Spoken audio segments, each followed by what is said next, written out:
Ça tourne en boucle comme BFM, t'existes plus comme REM. Tout est en grève comme RER, ça capte partout comme France Inter. Faut pas croire tout ce qu'on dit à la télévision. Merci YouTube pour la liberté d'expression. C'est la vérité absolue, de l'info et de l'actu. Si t'as un doute sur le contenu, check les sources, tout le nombre de vues. C'est la vérité absolue, de l'info et de l'actu. Si t'as un doute sur le contenu, check les sources, tout le nombre de vues. Calme-toi Dimitri, la force tranquille, ça tape dans le mille. De midi à minuit, t'es comme les mensonges comme des quilles. Depuis qu'il y a des séances publiques, je veux plus au cirque mais à l'hémicycle. Scandale politique et médiatique, pour rien rater il faut que tu cliques.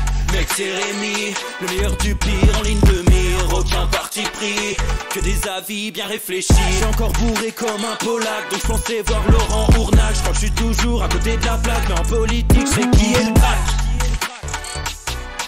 Ouais je sais qui est le crack.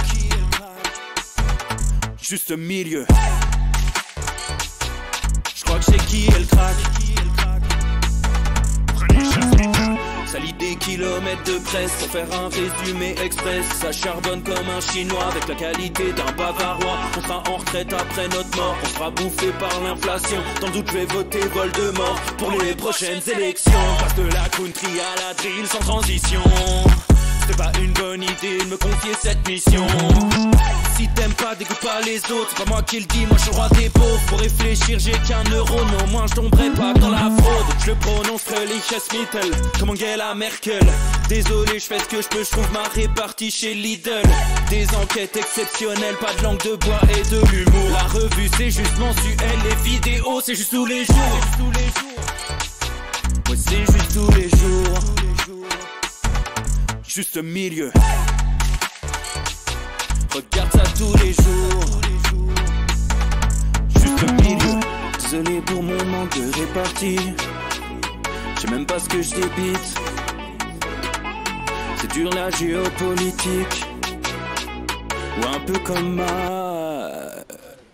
République. Ma République, non? C'est dur la République quand même, non? Ouais? Non? Ah non, c'est mou, non? Ouais, les mecs se font chier, on dirait un peu. Ouais, c'est un peu mou. Enfin, ça dépend dans quel pays. Ouais. Bah, j'y connais pas grand chose, moi. Et c'est quoi une démocratie déjà?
Ça tourne en boucle comme BFM, t'existes plus comme REM. Tout est en grève comme RER, ça capte partout comme France Inter.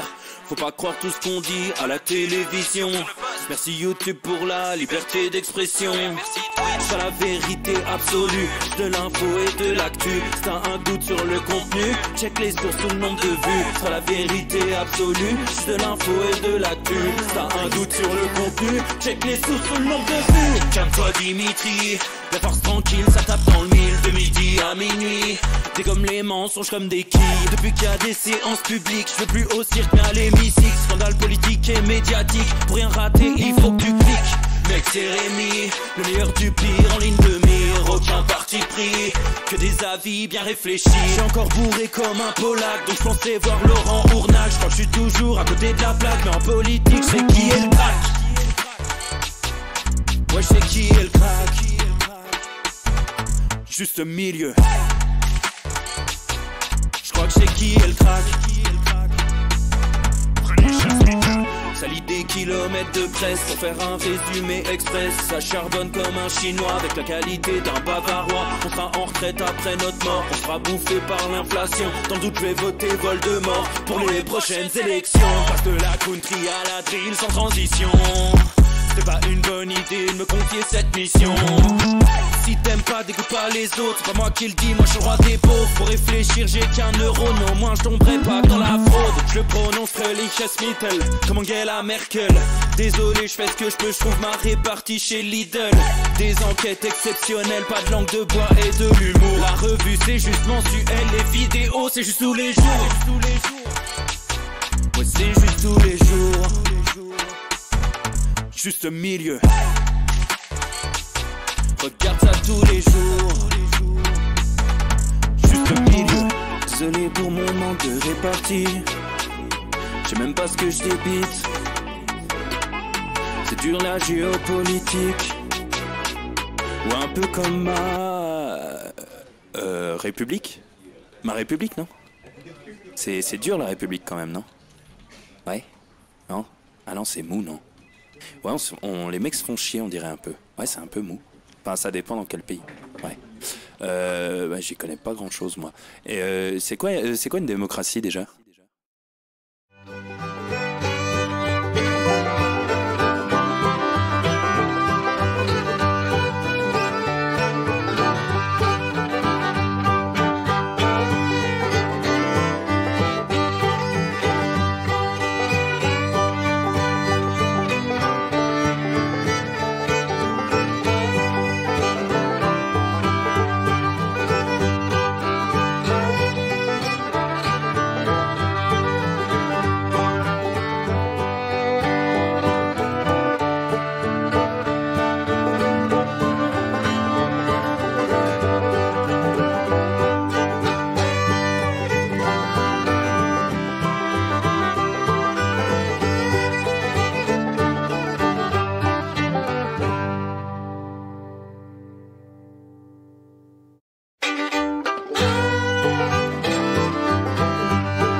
Ça tourne en boucle comme BFM, t'existes plus comme REM. Tout est en grève comme RER, ça capte partout comme France Inter.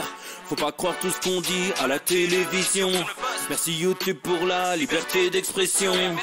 C'est la vérité absolue, de l'info et de l'actu. Si t'as un doute sur le contenu, check les sources ou le nombre de vues. C'est la vérité absolue, de l'info et de l'actu. Si t'as un doute sur le contenu, check les sources ou le nombre de vues. Calme-toi Dimitri, la force tranquille, ça tape dans le mille. De midi à minuit, dégomme les mensonges comme des quilles. Depuis qu'il y a des séances publiques, je veux plus au cirque mais à l'hémicycle. Scandale politique et médiatique, pour rien rater il faut que tu cliques. Mec c'est Rémi, le meilleur du pire en ligne de mire. Aucun parti pris, que des avis bien réfléchis. J'suis encore bourré comme un Polac, donc j'pensais voir Laurent Ournac. J'crois que j'suis toujours à côté de la plaque, mais en politique c'est qui est le crack. Ouais j'sais qui est le crack. Juste milieu. J'crois que c'est qui est le crack. Bonjour à tous, messieurs, dames, bonjour, bienvenue, il est l'heure du Juste Bistrot, un Juste Bistrot un petit peu avancé, parce que c'est la vie, parce que la vie est cruelle, c'est comme ça, et il n'y a pas d'autre raison que, J'avais plié ma journée, bah, fallait faire Twitch, voilà, fallait faire Twitch. Donc on se retrouve aujourd'hui avec un menu, vous le savez, spécial Puy du Fou. On va regarder le fameux complément d'enquête du Puy du Fou. On va regarder ça, voir un petit peu ce qui s'est dit et tout. On va le regarder ensemble, ça avait beaucoup fait parler, je ne l'ai pas encore vu, donc on va se faire ça. Quelques petites actualités avant. Julien Pain qui commence à vouloir niquer la grand-mère d'Elon Musk. Voilà, le monde devient fou, mais bon, il faut le faire. Voilà, il faut le faire en toute détente. J'espère que vous, ça va, les amis, que vous êtes en grande forme, que l'épisode de la farce tranquille d'hier vous a plu, vous a convenu. Ça, c'est le plus important. Je remercie Blueby3 pour le sub 2e mois, le Rutscher Gamer 14e mois. Maya l'abeille 222, 10e mois subprime. Merci beaucoup, les amis. Merci à vous. Voilà. Est-ce que vous avez la banane? Est-ce que ça va? J'ai doublement la banane parce que le PSG qui prend une branlée, quelle que soit la compétition, ça me plaît, ça m'intéresse. Ça me. Ah non, franchement, ah ouais, 4-1 hier contre Newcastle. Prendre la pâtée contre un club qui s'appelle Nouveau Château, c'est quand même très stylé. Quand même très stylé. Donc, donc ça me plaît. Ça me plaît beaucoup, sincèrement. Je suis content. Je suis content. Et voilà. Et puis voilà. Et en plus, c'est bientôt le week-end. C'est bientôt le week-end. Enfin, je suis en week-end techniquement parce que demain, c'est un peu week-end prolongé. J'ai posé demain et lundi.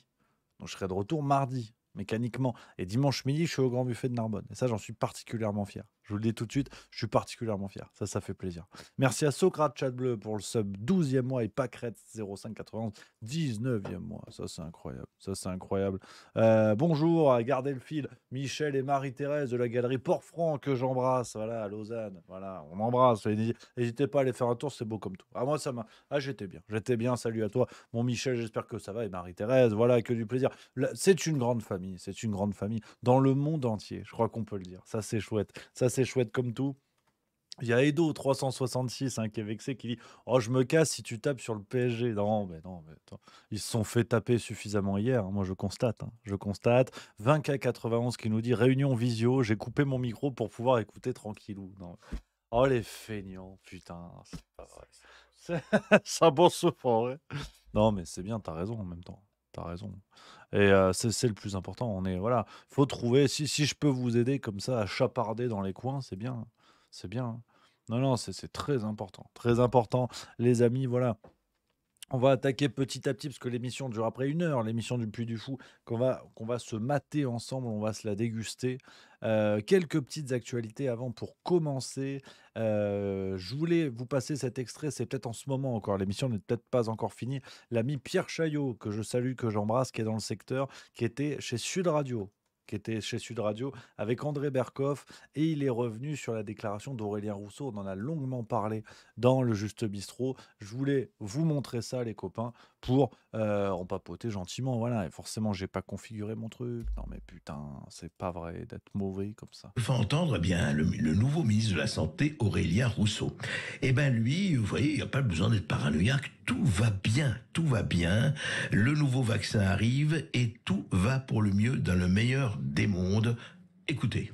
On a un vaccin qui est plus efficace, il est plus efficace que celui de l'an dernier, il correspond parfaitement aux souches, voilà, et on a un vaccin dont maintenant on a 3 ans de recul, on sait qu'on n'a pas d'effet secondaire, et donc il faut y aller, et par ailleurs on est dans un climat global où j'espère qu'on arrive à porter sur papillomavirus, sur la bronchiolite, sur le Covid, sur la grippe, il y a une dynamique où moi je veux montrer que la prévention, la vaccination, c'est le progrès. Et que ça marche. Eh bien alors, franchement, Pierre Chaillot, mais de quoi vous vous inquiétez, là? Vous êtes là en train de... Regardez ce que vous dit le ministre de la Santé. On a d'abord 3 ans de recul. C'est intéressant, là, on va parler du recul. Deuxièmement, il n'y a pas d'effet secondaire. Où vous voyez des effets secondaires? Où on a vu des chiffres, des effets secondaires? Non, ça n'existe pas. Non, il y a un excellent vaccin qui arrive, et puis voilà, il faut y aller. Je crois que c'est ce qu'on appelle un naufrage, c'est-à-dire que vraiment on a un discours qui n'a ni queue ni tête là en direct à la radio. Les effets secondaires, si on parle bien d'effets indésirables, ils sont reconnus de multiples manières. Donc il y a les remontées à pharmacovigilance depuis longtemps, il y a la NSM qui en reconnaît une grande partie aujourd'hui. La santé, oui. Oui, la santé, la sécurité des médicaments. Donc la très officielle agence, oui. Oui, tout à fait. Et puis même, si on reprend les études de Pfizer et de Moderna, enfin, si on regarde les personnes qui prennent les vaccins pendant les études, on voit qu'il y a bien plus de malades, au sens les maux de tête, les toux, etc., qui sont remontés parmi les gens vaccinés que parmi les gens qui reçoivent des placebos. C'est écrit dans leurs études. Donc depuis le début des études, on sait très bien qu'il y a des effets indésirables de ces vaccins.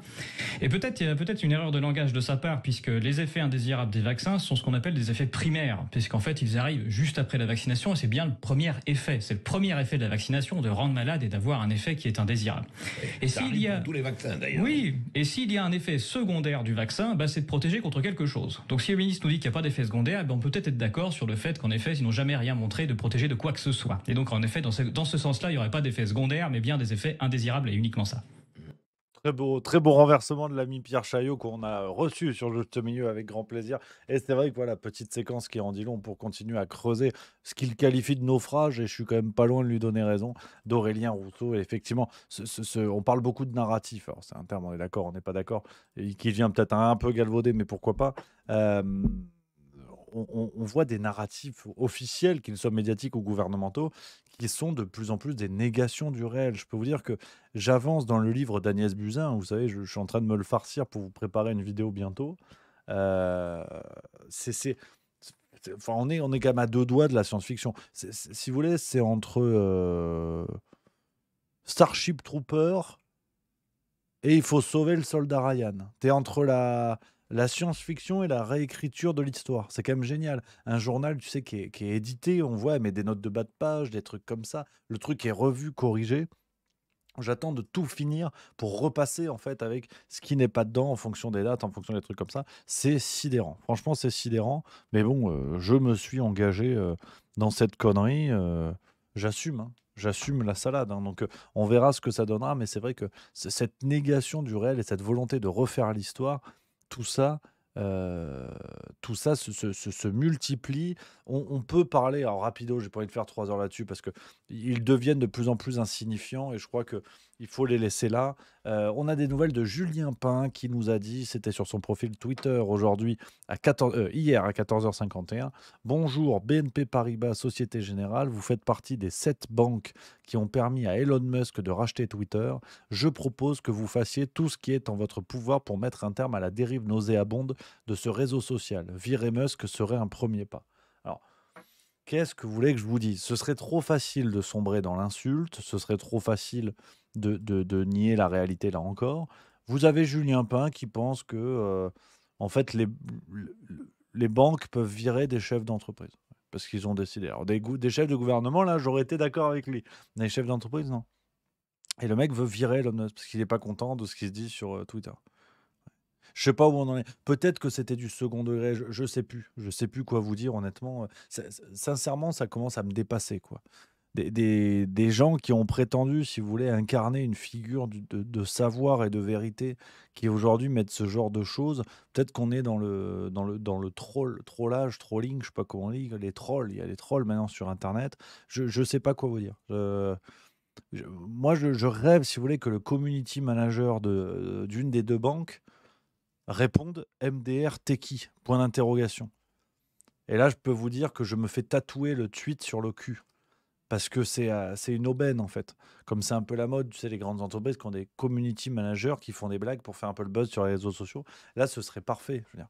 Ce serait parfait parce que Julien Pain n'a pas aimé que Elon Musk, en fait, s'insurge sur l'affaire Soral. Mais ce qu'ils ne comprennent pas, alors, à mon avis, je ne suis pas dans la tête d'Elon Musk, mais ce que Julien Pain peut-être a du mal à comprendre, et Rudi Reichstadt à sa suite, c'est que Elon Musk réagit à une information. Il ne sait pas qui est Alain Soral. Enfin, j'ai beaucoup de mal à croire que Elon Musk connaisse Alain Soral, connaisse tout son passif. Donc, si vous voulez, il réagit juste au titre d'une information d'un type qui a écrit des bouquins et qui va en tôle parce qu'il a insulté une journaliste de grosse lesbienne. Bon. C'est vrai que bon, voilà, c'est peut-être grossophobe, je sais pas après. Mais sincèrement, honnêtement, ça devient ridicule. Les mecs enfin, sont tellement mauvais qu'ils arrivent à se décrédibiliser eux-mêmes. Déjà que la crédibilité, c'est pas ce qu'ils avaient vraiment en stock. Si en plus tu commences à toi-même te barbouiller d'excréments, on n'y arrive plus, hein. Les gens ne peuvent pas te croire. C'est délicat, hein, c'est délicat. Donc j'en vois bien sûr toute ma sympathie à Julien Pin, qui malheureusement m'a bloqué sur Twitter. Donc je n'aurai pas la chance de lui dire de vive voix, mais bon, bah, c'est comme ça, j'ai pas la possibilité. On continue dans les autres actualités, et c'est vrai que justement, c'est intéressant. On est toujours plus ou moins dans le domaine du fact-checking. Alors, je vous rappelle un petit peu la salade, parce que quand vous allez entendre ce que vous allez entendre, c'est pas évident, mais euh, on nous disait l'Occident va gagner la guerre. La Russie va s'écrouler en une demi-heure, l'Ukraine va gagner, l'OTAN est plus forte, c'était l'Empire, c'était Star Wars. Voilà. C'est pas 4 rebelles sur Tatooine qui vont nous casser les couilles. Et bien là, on a appris sur LCI, donc, qui ne s'est pas démarqué jusqu'à présent par sa position pro-russe, qui nous explique qu'en fait l'OTAN est à court de munitions. Hein, et c'est la merde apparemment. Voilà. Maintenant, il faut que nous parlions d'un sujet qui est absolument incroyable, mais incroyable.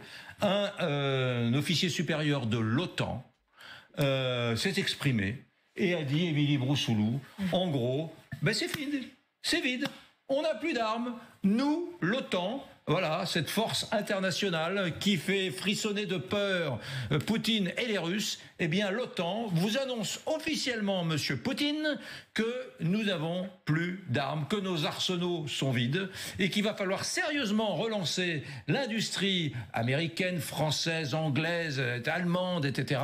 parce que nous n'avons plus assez d'obus, nous n'avons plus assez de chars pour faire une guerre conventionnelle. C'est quand même assez extraordinaire. D'ailleurs, du point de vue de la transparence, on peut se demander si c'est bien adroit. En tout cas, cette bombe est tombée et on parlera dans un instant. On parlera, mon général, dans un instant, de ce qu'a dit Michel Goya ici, il y a 4 ou 5 jours, le colonel Goya. Notre armée. Que notre armée française, c'est pathétique. Que la France aurait du matériel pour tenir une semaine, là, aujourd'hui, une semaine de guerre conventionnelle. Vous trouvez ça totalement loufoque? Restez avec nous, mesdames, messieurs. On va regarder tout ça précisément maintenant. Émilie, vous avez la parole. On va d'abord se pencher sur l'OTAN et cette déclaration qui a de quoi inquiéter, qui a eu lieu hier pour l'ouverture du forum sur la sécurité de Varsovie. Voici ce qui a été dit. L'OTAN n'a plus de munitions. Et ce n'est pas n'importe qui le dit. C'est l'amiral Rob Bauer, président du comité militaire de l'OTAN. Écoutez-le. Nous avons besoin d'un soutien continu au niveau politique, car il n'y a pas que l'argent. Au cours des 7 années qui ont précédé la guerre, les budgets ont déjà augmenté, mais l'industrie n'a pas augmenté sa capacité de production.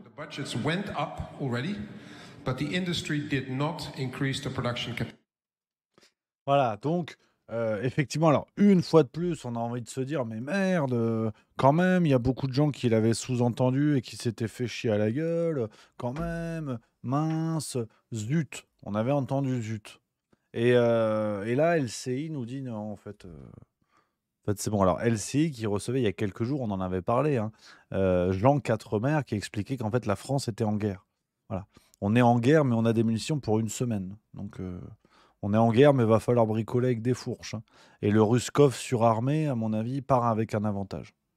On est sur du All Black Namibie. C'est peut-être pas le match le plus équilibré du monde. Et donc, voilà, l'OTAN, alors, qui est indépendant. Ça n'a rien à voir avec l'industrie et de l'armement américain. Voilà. Non, mais parce que les gens se disent de l'OTAN, c'est les États-Unis. Non. Là, voilà, on ne sait pas. Et c'est quand même Enfin, on reprend l'expression, je la vois dans le chat, hein, Girose qui dit ça, pour être sérieux un peu plus, c'est une drôle de guerre. C'est quand même une drôle de guerre. C'est une guerre de communication. Je veux dire, comment peut-on expliquer que, mais il y a encore 6 mois, c'était la contre-offensive ukrainienne qui allait leur permettre de gagner le conflit et que sans cette victoire, tout allait s'effondrer, le monde allait s'écrouler.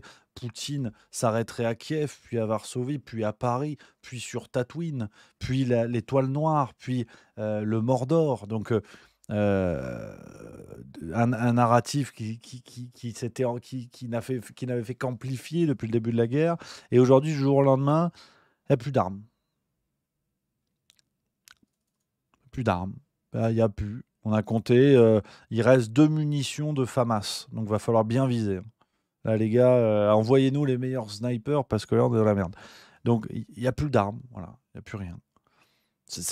Honnêtement, on marche sur la tête. Sincèrement, on marche sur la tête parce que, en plus, on parle d'un conflit où, quand on dit il n'y a plus d'armes, c'est encore plus catastrophique que prévu parce que vous savez que quand les pays qui veulent venir en aide à l'Ukraine disent on va envoyer des chars, des avions, ce que vous voulez, ce sont des promesses. C'est-à-dire que sur le terrain, il n'y a pas réellement ce qui a été promis. Et donc, on voit aujourd'hui que, en plus, même les promesses ne seront pas tenues. Ce qui pouvait être envoyé directement ne l'a pas été visiblement. C'est une catastrophe. Et donc en face, mais je ne sais pas si on se rend compte, si vous voulez, de l'impact de ce narratif-là. C'est-à-dire qu'on explique aux Russes depuis des mois que c'est la lie de l'humanité, qu'on va tous les tuer parce que tant mieux pour ça. Et du jour au lendemain, on n'a plus d'armes. Mais est-on seulement crédible, quoi? C'est hallucinant. Franchement, c'est hallucinant. Je sais pas quoi vous dire. Et ce pauvre Thierry Breton, qui était encore sur les plateaux il y a 1 mois et demi, 2 mois, pour expliquer qu'il allait relancer l'industrie de l'armement en Europe. Mais tu vas produire quoi, en fait? Des tailles-crayons? C'est vraiment une cata. C'est vraiment une cata. Pff. Et puis sur LCI, je dirais que des journalistes, mais c'est dire à quel point les journalistes sont des gorges chaudes dans lesquelles on ferait traverser autant de choses que dans le tunnel sous la Manche. C'est-à-dire que vous avez ce présentateur de LCI qui, il y a 3 mois, vous disait on va gagner la guerre, la contre-offensive, ça prend un peu plus de temps, mais on va gagner. Et aujourd'hui, il vous dit ça, mais avec presque toujours cette certitude de relayer la bonne info, de faire son boulot, d'être dans le juste. Mais pauvre pompe à chaleur, je veux dire, c'est sidérant de voir ces gens-là qui lisent, qui sont des assistants vocaux. Je crois qu'on a de plus en plus de journalistes qui sont des assistants vocaux. Vous leur demandez ce qu'il faut dire, ils vous disent ce qu'il faut dire, puis c'est tout, mais pas plus. T'as pas de discussion, t'as pas de parti pris, t'as rien. C'est hallucinant, c'est franchement hallucinant. Enfin bref, on continue. Une dernière séquence que je voulais vous montrer d'une dame dans l'émission C'est ce soir, qui nous explique qu'en fait, dire c'est merveilleux d'avoir des enfants, c'est vieillot. Voilà. Alors, je compte sur vous, la communauté Juste Milieu. On ne s'en prend pas aux vêtements de la dame qui vous explique. Elle est dans le temps. Elle est branchée, la dame. D'accord? Donc, quand elle te dit c'est vieillot, tu lui fais confiance. Pas de jugement à la gueule ou sur les vêtements. Voilà. Par le débat. Ça a été diffusé hier. Donc, cette dame s'appelle Corinne Mayer. Elle est psychanalyste, essayiste et écrivaine. Très, très vaine même d'ailleurs. Mais j'ai hâte en fait, va falloir aussi qu'on se farcisse l'extrait en entier en face de Génie Bastier. Voilà, en fait, faire des gosses, c'est vieillot. Voilà.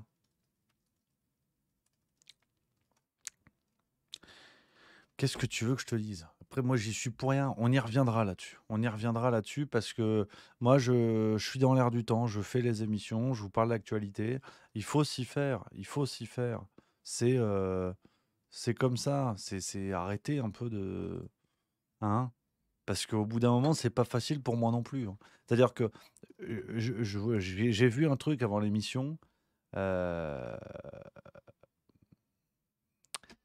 je vous le lis parce que sur Twitch, je sais que vous êtes les plus chauds des plus chauds et vous allez comprendre où je veux en venir parce que c'est pas faute de dire attention, on peut discuter, on peut se mettre d'accord, machin. J'ai eu un commentaire sur la farce tranquille d'hier pour aller sur la France Insoumise. Tiens, toujours, c'est mon petit moment plaisir, tu vois. À quelqu'un qui me dit en commentaire, c'est marrant, t'es un mec intelligent. Déjà, ça commence mal. Tu vois. Tu fais des vannes, ok.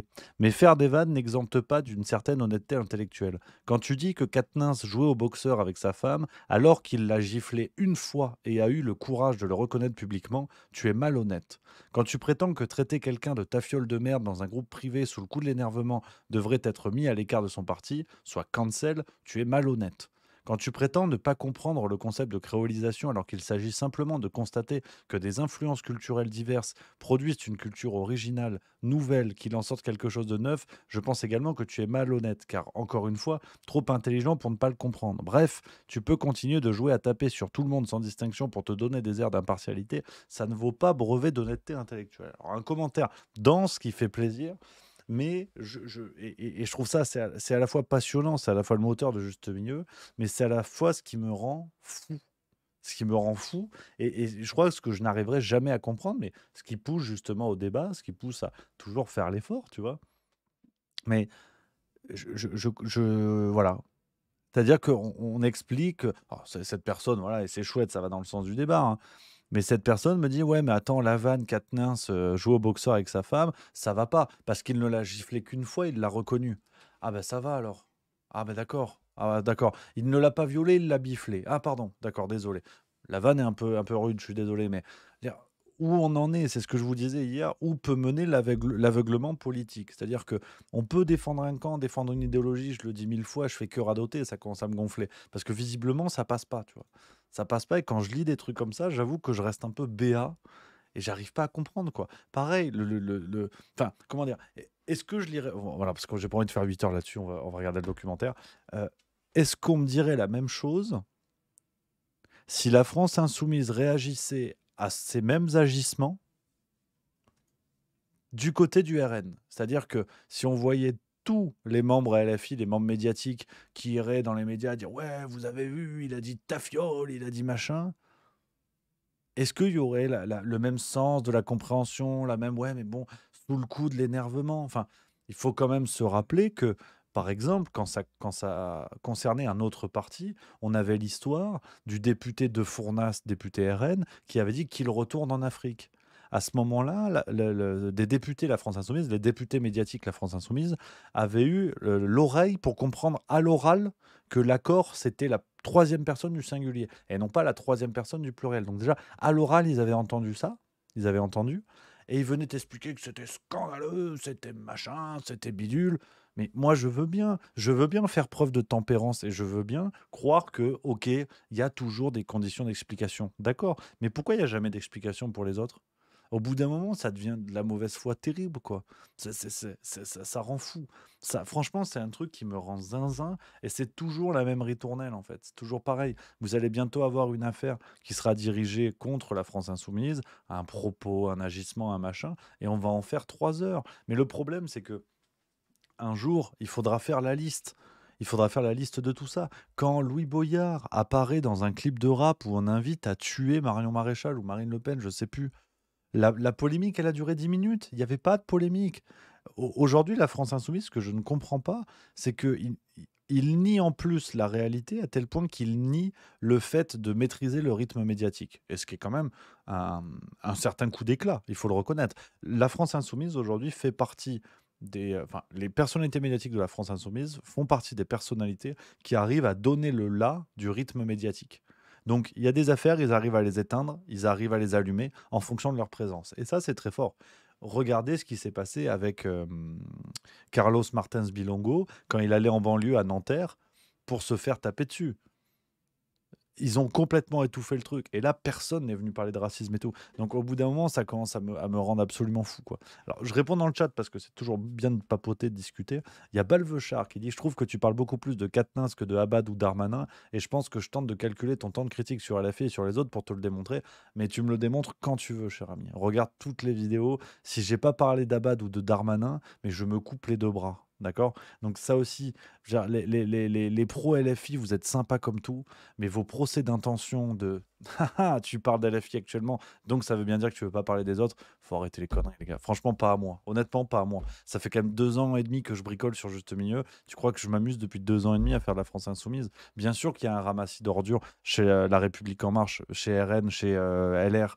Mais bon, sincèrement, venir m'expliquer que je tape de plus en plus enfin, que je ne fais que taper sur LFI, moi je veux bien, mais dans ce cas-là, ne votez pas pour des énormes glands qui font l'actualité tous les 3 matins parce qu'il se passe des conneries, qui tapent leurs femmes ou qu'ils ont des insultes homophobes.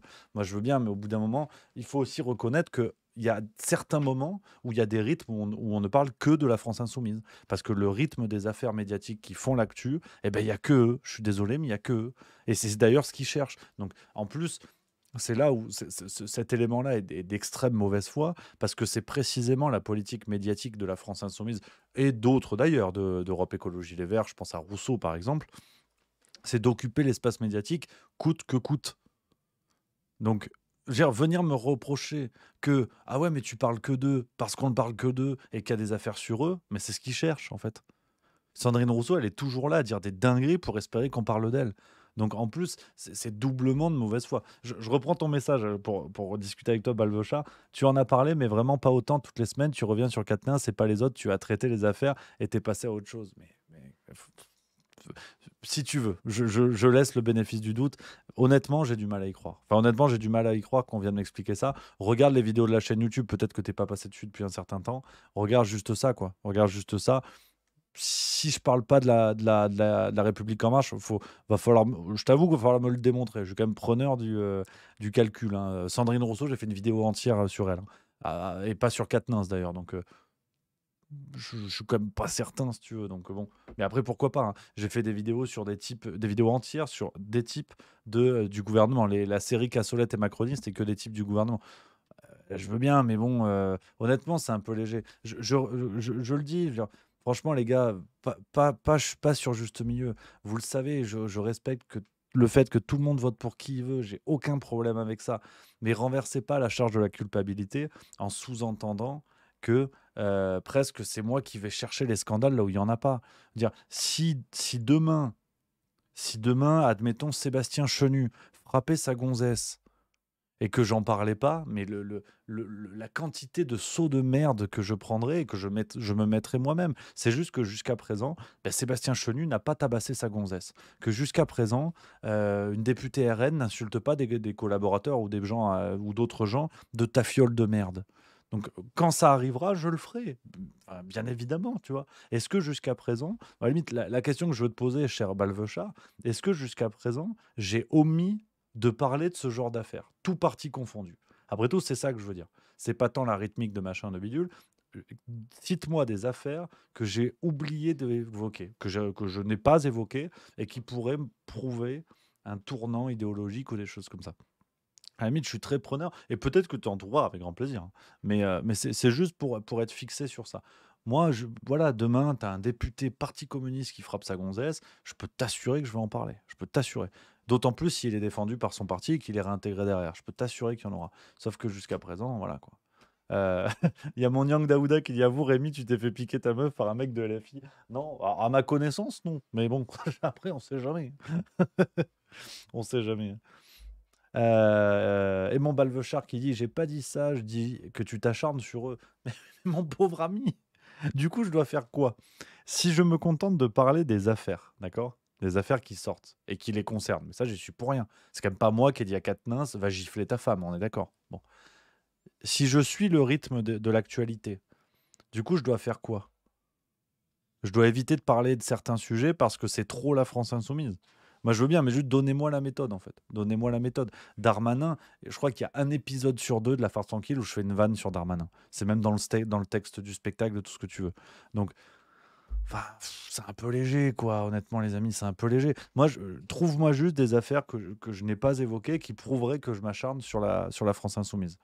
Je veux bien, mais franchement, je trouve ça un peu léger. Si à la rigueur, tu vois, il y a les affaires que je traite pas vraiment parce que ce sont des trucs de fond et je trouve qu'ils sont juste pour faire tomber du monde, ce sont les affaires d'emploi fictif à l'Union européenne, qui touchent Marine Le Pen. Libération a fait des dossiers dessus ces derniers jours, et aussi pour François Bayrou. C'est des affaires qui datent de plusieurs années. Ça, effectivement, par exemple, tu vois, je le reconnais moi-même, pour le mettre moi-même sur la table, des errements que je peux avoir. Ça, par exemple, j'en ai pas parlé dans La Farce Tranquille.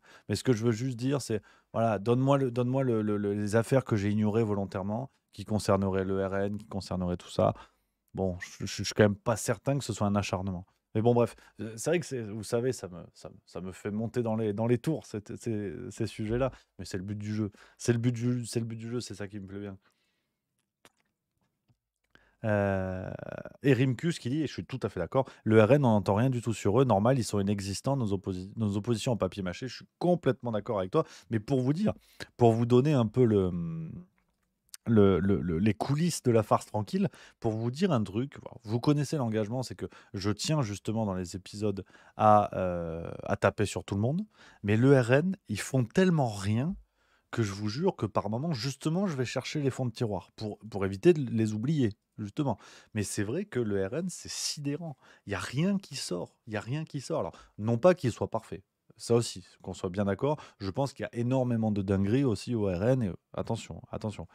Mais sincèrement, c'est un truc de fou. Ils ne font rien, ils ne servent à rien.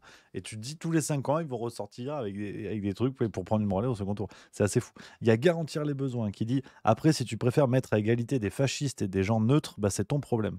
Alors oui, si on appelle fasciste un parti qui a un seul guide, un guide qui refuse de quitter le pouvoir et qui fait régner la terreur dans son propre parti, moi je veux bien appeler fasciste la France insoumise, j'ai aucun problème. Et mettre des gens de la France insoumise à égalité avec des gens neutres, je suis d'accord avec toi que c'est pas bien.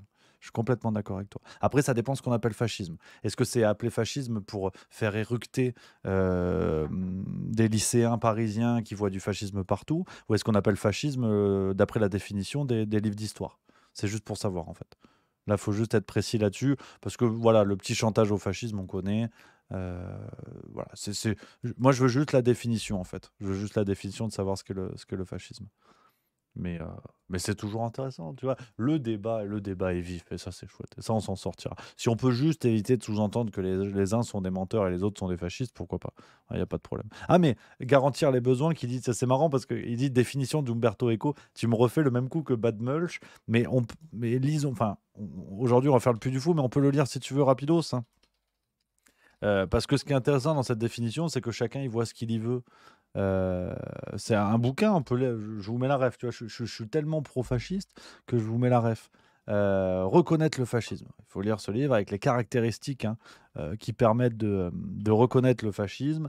Lisez-le. Voilà, j'invite vraiment tout le monde à le lire, hein, les 14 signaux pour reconnaître le fascisme. Voilà, ils sont là, par exemple. Alors, le problème, c'est que si je lis pas tout, on va me dire, ouais, mais Rémi, du coup, tu vois la preuve, t'es fasciste. Là, on va être emmerdé, tu vois. Je vous mets le lien dans le chat, comme ça, voilà. Ceux qui, bien sûr, soutiennent que je suis fasciste à juste raison, vous pouvez lire. Voilà, je vous mets, voilà, je vous le mets, vous pouvez découvrir. Et puis que chacun questionne ce qu'il y met dedans, c'est toujours intéressant.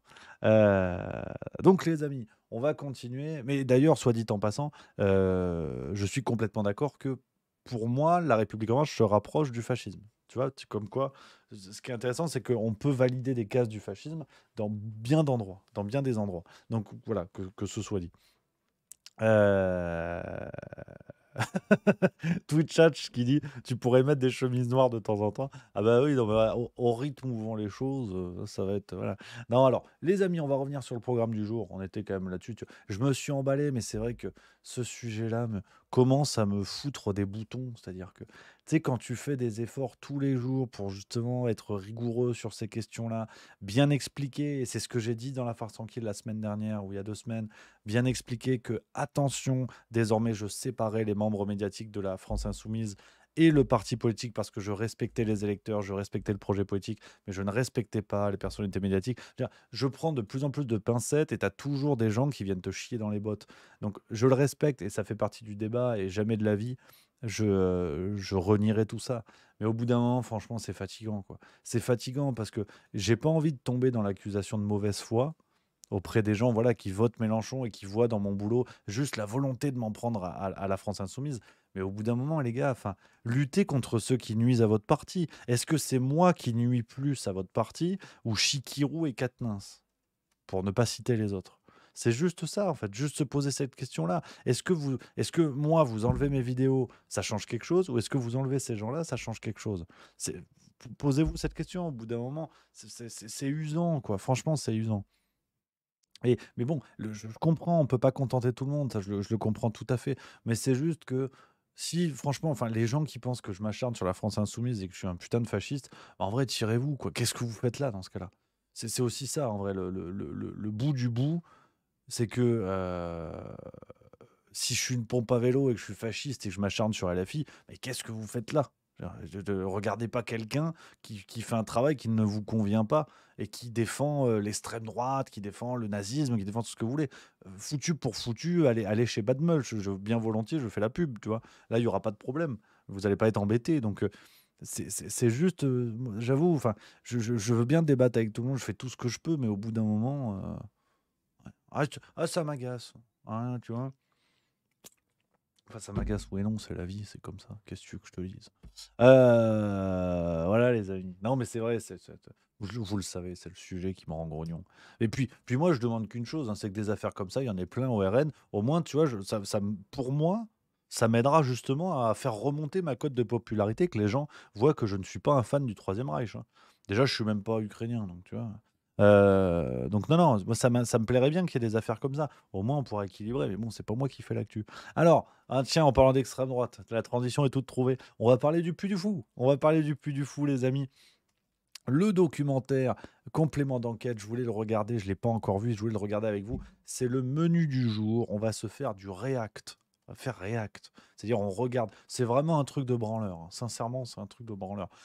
En fait, si je fais ça, il y a aussi la volonté de coller à l'actu, de coller à tout ça, de coller au code de Twitch. On m'a dit, il faut faire react. Tu regardes des trucs, tu parles quand tu as envie, puis c'est bien.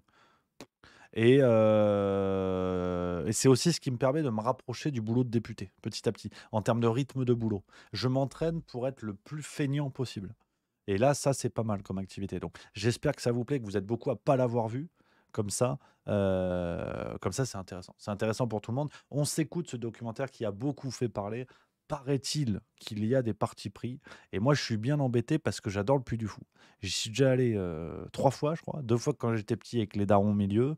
Puis une fois il n'y a pas longtemps, il y a 2 ans, 3 ans, quelque chose comme ça. Bref, et je vais le regarder. Parce que là, si on touche à mon Puy du Fou, après, on est bien embêté. Et c'est vrai que de dire que j'aime le Puy du Fou, normalement, là, je perds 50% de l'audience. Parce que c'est l'extrême droite. C'est l'extrême droite. Donc, c'est ce qu'on va voir. On se regarde ça, les amis. On est parti. C'est une multinationale du spectacle qui fait fortune grâce à son armée de bénévoles. Messieurs, dames, pour une œuvre d'inspiration chrétienne. Messieurs, dames, s'il vous plaît. Complément d'enquête sur le royaume de la famille de Villiers et son château du Puy du Fou.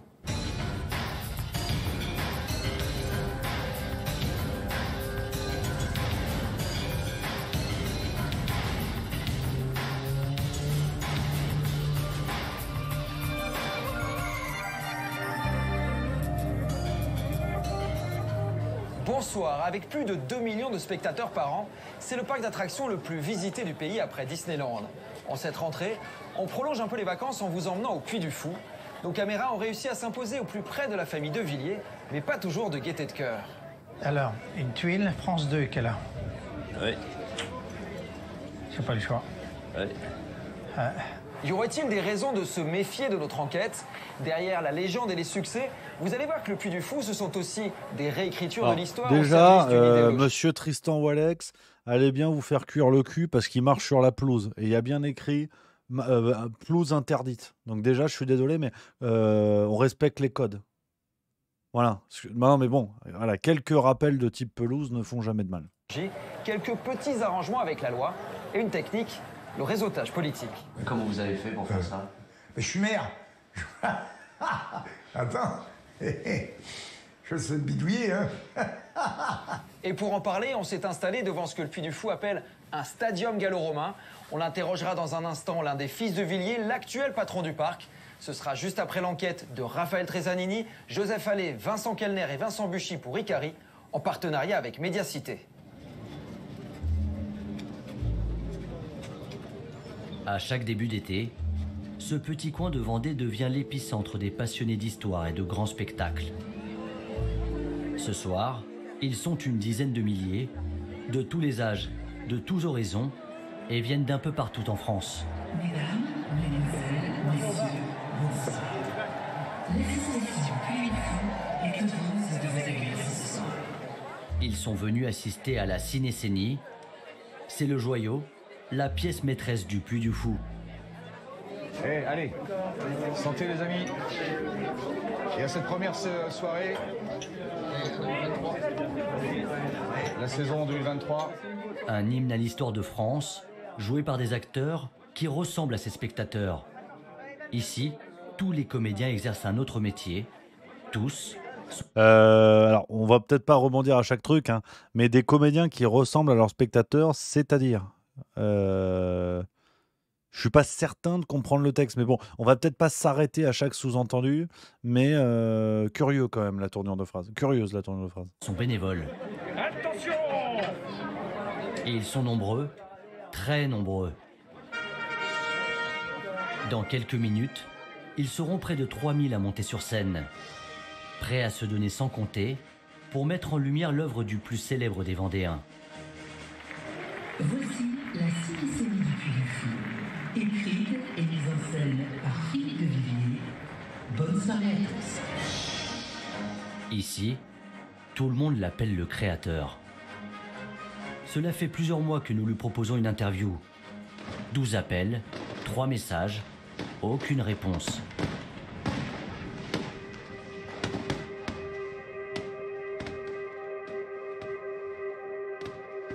Philippe de Villiers aime bien les caméras. Ses bons mots, il les réserve aux émissions qu'il choisit. Bonsoir Monsieur de Villiers. Comment allez-vous?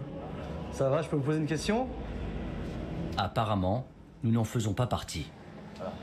Vous me foutez la paix, moi je suis là, c'est la première, donc je suis très heureux. J'entends bien, mais vous voulez pas répondre à une question, ne serait-ce qu'une question. Je sais ce que vous faites, mais vous me prenez pour un zozo, il ne va rien avoir honte. Pourquoi? Je connais votre émission, s'il vous plaît. J'adore ces séquences. Les secrets sont bien gardés, et gare à ceux qui tenteraient de les dévoiler.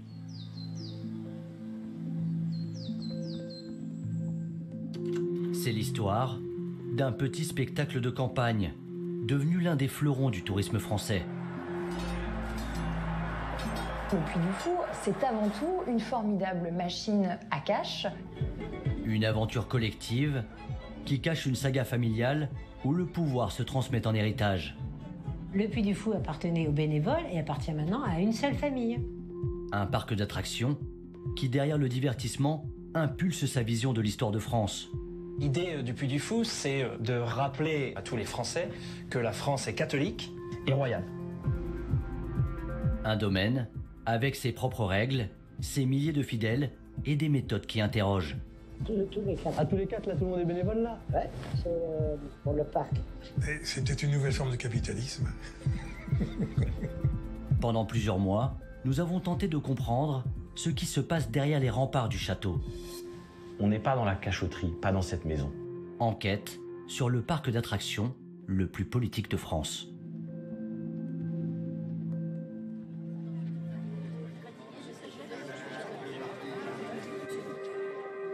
Si le père refuse de nous parler, le fils, lui, nous a ouvert grand les portes de son Puy du Fou dont il est si fier. Merci. Bon, c'est vrai que, bon, je veux pas m'arrêter à chaque tournure, mais bon, commencer un documentaire en disant oui, les secrets sont bien gardés, les portes sont quand même bien fermées, mais le fils les a ouvertes en grand. Ah bon, d'accord. Ok, bon, c'est quand même pas super bien. Pour un secret bien gardé, c'est pas trop bien gardé, mais bon. Bonjour. T'es une bête. Il s'appelle Nicolas de Villiers. Désormais, le patron, c'est lui. Vous faites gaffe parce qu'on passe dans les coulisses, donc hein. C'est toi qui es au son, Maxence? D'accord, d'accord. Un chef d'entreprise un peu spécial, il est aussi le metteur en scène. Ce matin-là, il s'apprête à dévoiler un tout nouveau spectacle.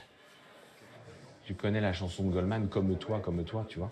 Et c'est ça qui est beau, en fait, dans la chanson. Dans la chanson, c'est pas le fait qu'il raconte l'histoire d'une petite fille. C'est qu'il dit, cette petite fille, elle est comme toi.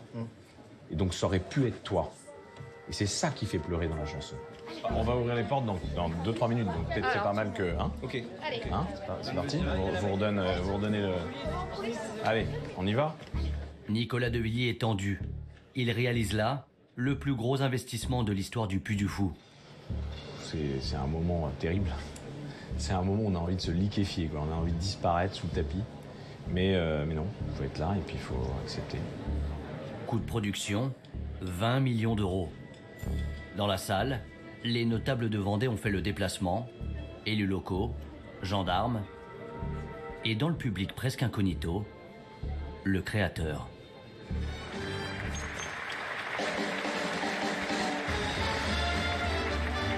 La marque de fabrique du Puy du Fou racontait les grandes heures de l'histoire de France. Cette fois-ci, le spectacle met en scène les débuts du cinéma.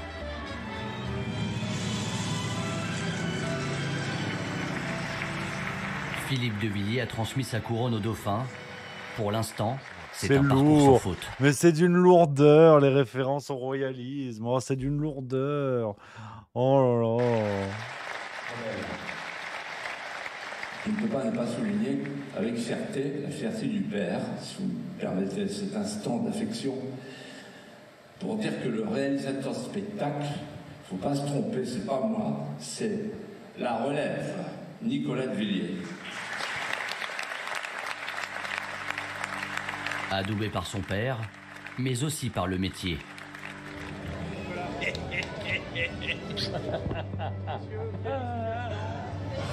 Ah, Daniel. Comme ici, avec celui qui était encore récemment le patron de Disneyland Paris, son concurrent numéro 1. Magnifique. Vraiment. Ouais, Pierre. Merci Toi, tu sais de ce que je pense de toi. Ah, non, mais c'est adorable, c'est adorable. C'est super. Magnifique, Ouais. bravo. La seule chose que je pourrais pas faire pour toi, c'est que tu m'embauches à Disney. Et ça, c'est le seul truc, je peux pas. Nicolas de Villiers. Par contre, être soutenu par le numéro 1 du capitalisme divertissement en France, ça c'est bien. Là, il n'y a pas de problème. C'est bon. Il n'y a pas de clin d'œil, mais c'est pas grave. C'est la version business de Philippe de Villiers. À chaque fois, l'objectif, c'est de chercher la part de lumière qu'il y a en tout homme.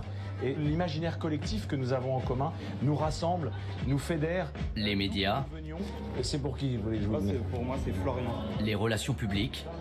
C'est bon, mais je vous en prie. À la fois grand patron du parc et puissant président de l'association de soutien au Puy du Fou, il gère cet empire comme une entreprise familiale. Moi, je crois pas, moi, à l'idée d'un mec qui serait président dans une tour, entouré par, je sais pas, un directeur administratif, un directeur marketing, un directeur je sais pas quoi. Ça ne marche pas, ça. Nous avons combattu de si terribles guerres par devant nos idoles. Ça, c'est bien, ça. C'est le spectacle des Sous Vikings. son règne, J'aime bien celui-là. le Puy du Fou explose tous les scores. Le mec en feu, c'est cool. Hein. Si, c'est bien, en fait. Plus de 2 millions de visiteurs par an, 170 millions d'euros de chiffre d'affaires l'année dernière, et un concept qui s'exporte. Avec son parc en Espagne et des projets aux États-Unis ou en Chine, le Puy du Fou, c'est désormais une multinationale, avec ses 32 spectacles partout en Europe, ses hôtels et ses produits dérivés. Un succès à la française, bien loin du projet d'origine. Ce qui est quand même aussi hallucinant sur ce point-là, c'est que le narratif, en tout cas ce qui est vendu en introduction du documentaire, ce qui est fou, c'est que ça se pète la gueule en 3 minutes. Parce que le truc te dit, les portes sont fermées, c'est compliqué de découvrir les secrets. Bah, le fils nous a reçus et nous a ouvert en grand les portes du parc. Bon, bah d'accord. Et puis le plus fou, c'est quand même l'histoire de France royaliste et catholique. Et ils ont vendu leur concept en Chine. Alors à mon avis, l'histoire de Chine, ça va pas être royaliste et catholique. En fait, c'est juste l'histoire de France. C'est vrai que l'histoire, il y a eu des rois. En France, il y a eu des rois. On peut le dire. Il y en a quand même eu une collection. Et puis, catholique, oui, pendant un certain temps, quand même. Les églises, on ne les a pas installées au début 20e, si tu veux. Donc, c'est quand même hallucinant, quoi. C'est quand même hallucinant. En fait, rien ne va, quoi. Rien ne va. Ils peuvent faire n'importe quoi, alors qu'on a quand même quelque chose qui s'exporte. Donc, si vous voulez, si on avait un projet français qui puait le révisionnisme historique, des choses comme ça, je suis pas certain que les Américains auraient mis des billes là-dedans. C'est quand même sidérant de parti pris. Je pensais pas que c'était à ce point, quoi. Pour comprendre la jeunesse du Puy du Fou, il faut s'aventurer dans les profondeurs du bocage vendéen. Ça, on dirait le Mordor, quoi.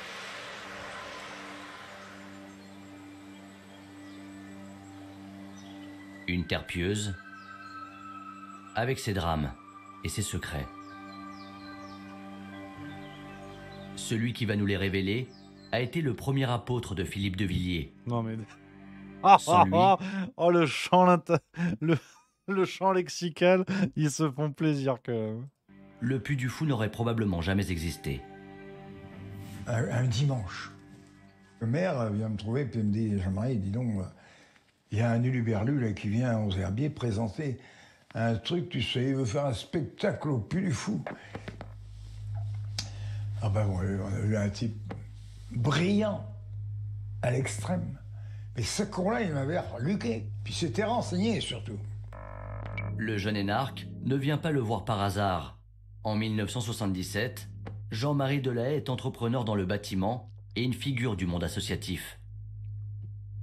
Il savait que j'avais la main sur la population. C'est prétentieux, mais enfin, je dois avouer que c'est sûrement un peu vrai quand même. Et j'ose lui dire à ce moment-là. Vous savez, M. de Villiers, je l'appelais M. de Villiers à l'époque. Par nature, je me méfie des intellectuels qui ont tout dans la tête, mais pas forcément grand-chose pour s'accrocher aux réalités du terrain. Ce scénario évoque l'histoire de la Vendée à travers le témoignage que peut nous apporter le château du Puy du Fou. Le jeune aristocrate rêve de raconter son histoire de la Vendée, celle d'une terre martyre, sacrifiée par la République. Mais dans le bocage, personne n'y croit. Il a pourtant 2 atouts, un château et son père. Jacques de Villiers était vice-président au Conseil général, hein, une personne assez influente au niveau de la Vendée. Philippe connaissait pas le Puy du Fou, c'est le père qui le connaissait. Et Jacques de Villiers lui a dit, il y a un truc qui est en ruine d'abord dans le nord-est vendéen, il s'appelle le Puy du Fou. Qui l'a payé le château? Alors c'est le département qui l'a acheté. D'accord. Le département l'a mis par son père à disposition de l'association qui était en train de naître. Alors il y avait le château lui-même et puis le bois à côté. C'est un sacré coup de pouce quand même. Ah bah c'est un sacré coup de pouce, bah, autrement c'était impossible. Hein. Mais le château est en ruine. Philippe de Villiers a besoin de bras. Son nouvel ami Jean-Marie Delahaye va alors lever une armée. On nous a demandé de faire 1250 costumes. Artisans, paysans, la journée il travaille, il retape le château. Le soir, il monte sur scène. Vous-même, monsieur, vous participez au spectacle? Oui, oui. Qu'est-ce que vous faites? François Ier, voilà mon suppléant. Et je sentais qu'avec toute la population des alentours, on pouvait mettre en œuvre un projet de grand spectacle bâti sur la tradition orale. Les Puy-Follets, c'est le nom que Philippe de Villiers va donner à ses Vendéens dévoués qui travaillent gratuitement pour lui. On ne peut pas faire de la vraie culture populaire tout en proposant une incitation financière. Le spectacle du Puy du Fou repose entièrement sur le don de soi. Les bénévoles ne pensaient donner leur temps qu'un été, mais le succès va les dépasser. Bonjour. L'un des événements de cet été 80 dans la région aura été le succès remporté par le spectacle du Puy du Fou. Le spectacle est un carton. L'association à but non lucratif commence à gagner de l'argent. Malgré cela, les Puy-Follets sont toujours bénévoles. Qui voulait le statut de l'association au début parce que ça aurait pu être une entreprise de spectacle? Non. Pourquoi? Ça n'a jamais été... pourquoi? Parce que Philippe est parti sur une association, puis c'est toujours resté comme ça. Il avait cette dimension associative, puis il savait qu'il obtiendrait davantage. Puis il restait le patron. Il aime être idolâtré. Il aime être une vedette. Il aime avoir la foule derrière lui. Fort de ce succès, Philippe de Villiers attire sur ses terres les grandes figures de la droite. Le Puy du Fou se fait un nom. Philippe de Villiers en fera son tremplin pour entrer en politique. Secrétaire d'État à la culture, député, puis président du département durant 2 décennies.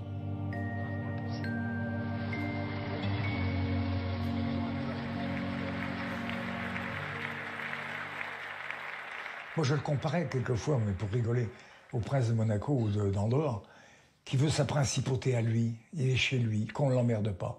C'est lui qui fédère, c'est lui qui commande, c'est lui qui gère. Et c'est ça qu'il veut. C'est ça. Le Puy du Fou est une œuvre exigeante. Vous devez la porter au-dessus de vous-même. Sous l'ère Philippe de Villiers, la Vendée entame sa mue. Le département finance des routes, des autoroutes, et en Vendée, tous les chemins mènent au Puy du Fou. Oui, ça s'appelle le tourisme. En Vendée, débouche sur le Puy du Fou. Tout ce qui vient sur le Puy du Fou s'est développé. Donc là, je pense qu'il a bien défendu les intérêts du Puy du Fou. Mais en cela, il disait qu'en défendant le Puy du Fou, il défendait également le développement de la Vendée. Donc c'était sa cohérence à lui. Hein. Conséquence, le nombre de spectateurs explose. Philippe de Villiers lance alors son nouveau projet, le Grand Parc.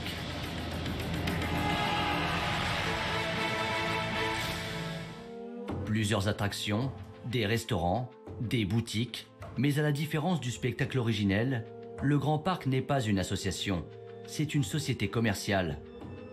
Le Puy du Fou devient alors une structure hybride, un modèle unique. Il y a l'association et ses bénévoles, puis l'entreprise et ses salariés. Subtilité, c'est l'association qui possède l'entreprise. Cet empire, la famille de Villiers a failli le perdre. Vous m'entendez? Oui. Eh bien, vous allez m'entendre encore plus. 2006, le patriarche est en campagne pour la présidentielle. De lourdes accusations vont être rendues publiques et tout mettre en péril. La justice va continuer son travail d'enquête sur les accusations de viol proférées par Laurent de Villiers contre son frère aîné. Dans cette famille de 7 frères et sœurs, Laurent, le fils cadet, porte plainte contre le fils aîné Guillaume, qui conteste ces accusations. Pour comprendre comment cette sombre affaire a bouleversé le Puy du Fou, nous avons traversé l'Atlantique. C'est dans cette petite ville du Nebraska que vit discrètement Laurent de Villiers. Loin, très loin de la Vendée.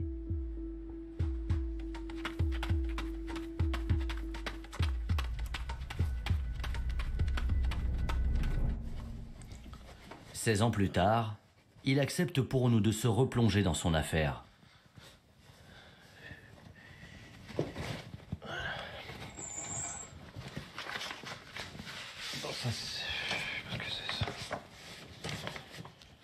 Ça, c'est mon premier procès verbal. La première question, c'est quel est le motif de votre venue?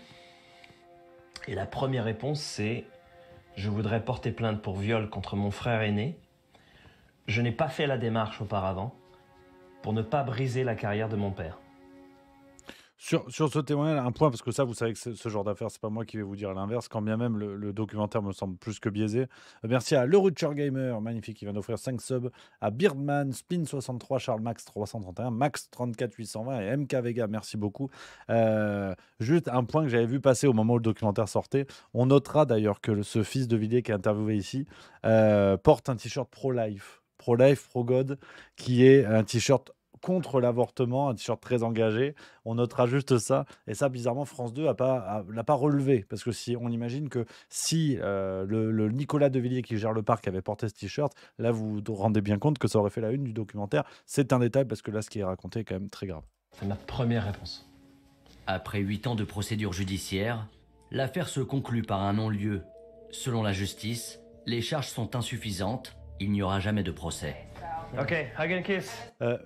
Garantir les besoins qu'il dit dans le chat, c'est rigolo, mais plus ou moins grave que l'affaire Quatennens, j'imagine que c'est pour taquiner, mais on peut aussi passer à autre chose, hein, si tu veux. Enfin, si le but du jeu, c'est toujours venir casser les pieds avec ces histoires-là, enfin, voilà, j'imagine que c'est du second degré, je veux pas me planter dans l'interprétation et tout. Après, si c'est vraiment du premier degré, n'hésite pas à aller faire un tour sur le Média ou Mediapart ou quoi, tu vas sûrement t'ennuyer ici, voilà. Je sais pas comment interpréter la vanne, mais bon, voilà, tranquille, hein, tranquillou.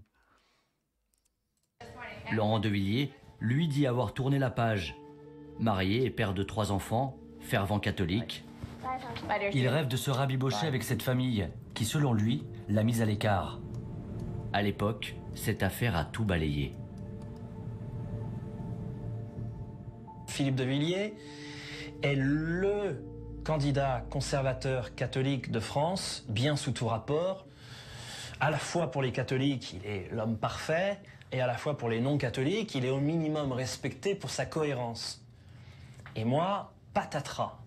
Je viens balancer ça, mais ça fout tout en l'air. Et ça met tout en risque, y compris le Puy du Fou. Cette affaire entache la réputation de Philippe de Villiers. C'est le début des années noires. Des centaines de bénévoles auraient claqué la porte. Certains fidèles tentent même de prendre le pouvoir. Alors en 2011, le père va s'appuyer sur son fils Nicolas pour tout verrouiller. Là, il y a eu une panique. Et c'est là où ils ont tout bloqué, quoi. Ils ont tout consolidé et ils ont pris des décisions pour que le Puy du Fou reste à tout jamais dans les mains des Villiers.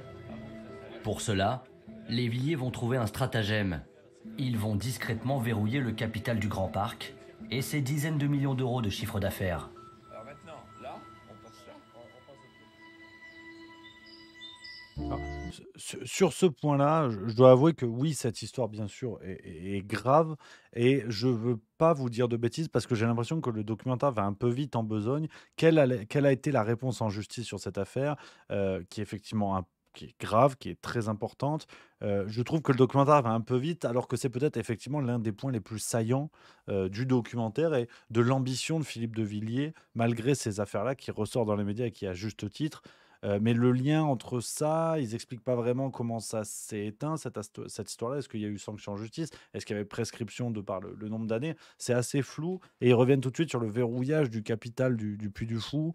Après avoir dit que finalement il y avait quelque chose d'associatif qui détenait l'entreprise. Donc si c'est une association, il y a une élection qui se fait à la tête de l'association. C'est quand même très flou dans ces fonctionnements-là. De proches amis de l'époque, aujourd'hui en disgrâce, ont accepté de nous raconter les coulisses de cette opération. Voilà comment Philippe de Villiers aurait procédé. Pendant 30 ans, Philippe de Villiers a écrit tous les textes de tous les spectacles. Il les écrivait et ensuite il les mettait bénévolement à la disposition du Grand Parc. En 2012, changement de ton, et Philippe de Villiers dit « Alors maintenant, mes textes, je ne vais plus les mettre gratuitement à disposition du Grand Parc. » Sacré changement. Il a fallu les faire estimer. Il y en avait pour près de 14 millions d'euros, je crois. Quand j'ai vu que Philippe de Villiers et son fils avaient chiffré les scénarios, ça m'a choqué, donc j'ai voulu me renseigner. Et voilà, c'est tout. Yves Gonor, fondateur de Fleury-Michon, est le grand patron de Vendée et un généreux mécène du Puy du Fou. En 2016, il prend une lourde décision. Dans le dos de son ami Villiers, il lance un audit financier du groupe. Voilà ce document jamais dévoilé. On y découvre qu'une nouvelle structure est apparue, un peu mystérieuse, Puy du Fou Stratégie. Son rôle, échanger les scénarios écrits par Philippe de Villiers contre des actions du Grand Parc. Grâce à cette opération, Puy du Fou Stratégie récupère du capital. La structure possède aujourd'hui 47% du parc d'attractions et surtout, la majorité des droits de vote. Et devinez qui est aux manettes de cette nouvelle association? Seulement 5 membres, dont Philippe de Villiers, son frère Bertrand, son fils Nicolas, ainsi que 2 proches de la famille. Donc, des proches de la famille qui, on en déduit, ne sont pas les de Villiers. Donc, c'est franchement moyenasse, leur truc. C'est quand même monté en épingle. Alors, je dis pas ça, je vous l'ai dit, je suis pas objectif, je le reconnais, j'aime beaucoup le Puy du Fou, qu'on soit bien d'accord. Mais même en regardant le documentaire, en essayant d'être le plus froid possible, je veux bien, mais bon, quand même, aller voir le créateur de Fleury-Michon qui fait un audit dans le dos. Bon, en termes de traîtrise, les de Villiers sont peut-être des traîtres, mais vous allez quand même chercher conseil auprès d'un autre qui a pas l'air beaucoup mieux loti, quoi. Puis dire tout est verrouillé entre les mains des de Villiers pour t'expliquer que à la tête de Puy du Fou Stratégie, tu as 2 types qui sont juste proches de la famille. De fait, s'ils sont aussi associés, oui, ils sont proches de la famille. Enfin, c'est franchement moyenasse. Philippe de Villiers dit toujours « Je touche pas de salaire, je touche pas de dividendes, je suis le premier des bénévoles, etc. » Ce qui est vrai, il touche pas de salaire, il touche pas de dividendes. Mais le Puy du Fou appartenait aux bénévoles et appartient maintenant à une seule famille. On est passé d'une propriété collective à une propriété familiale. Moi, à titre personnel, c'est ce qui me dérange beaucoup. C'est de voir que le travail de bénévoles qui ont consacré du temps, qui ont consacré de leur argent personnel, etc., voient qu'une partie de ce qu'ils ont produit est passée dans les mains de Philippe de Villiers. C'est le principe du bénévolat. Est-ce que vous pensez que les bénévoles le savent? Je pense pas. Chers amis Picholet, je vous regarde les uns et les autres dans les yeux de cœur à cœur pour vous dire ceci. Vous pouvez compter sur l'équipe qui dirige le Puy du Fou dans une mission sacrificielle. Parmi les 5 membres de Puy du Fou Stratégie, un seul a accepté notre demande d'interview. Est-ce qu'on peut dire que le groupe Puy du Fou appartient aux bénévoles? On peut dire que le groupe Puy du Fou appartient à une communauté de 4300 bénévoles qui en effet entretiennent cet état d'esprit très particulier qui fait notre force. Oui, d'ailleurs, effectivement, sur le site internet, il est marqué un modèle unique.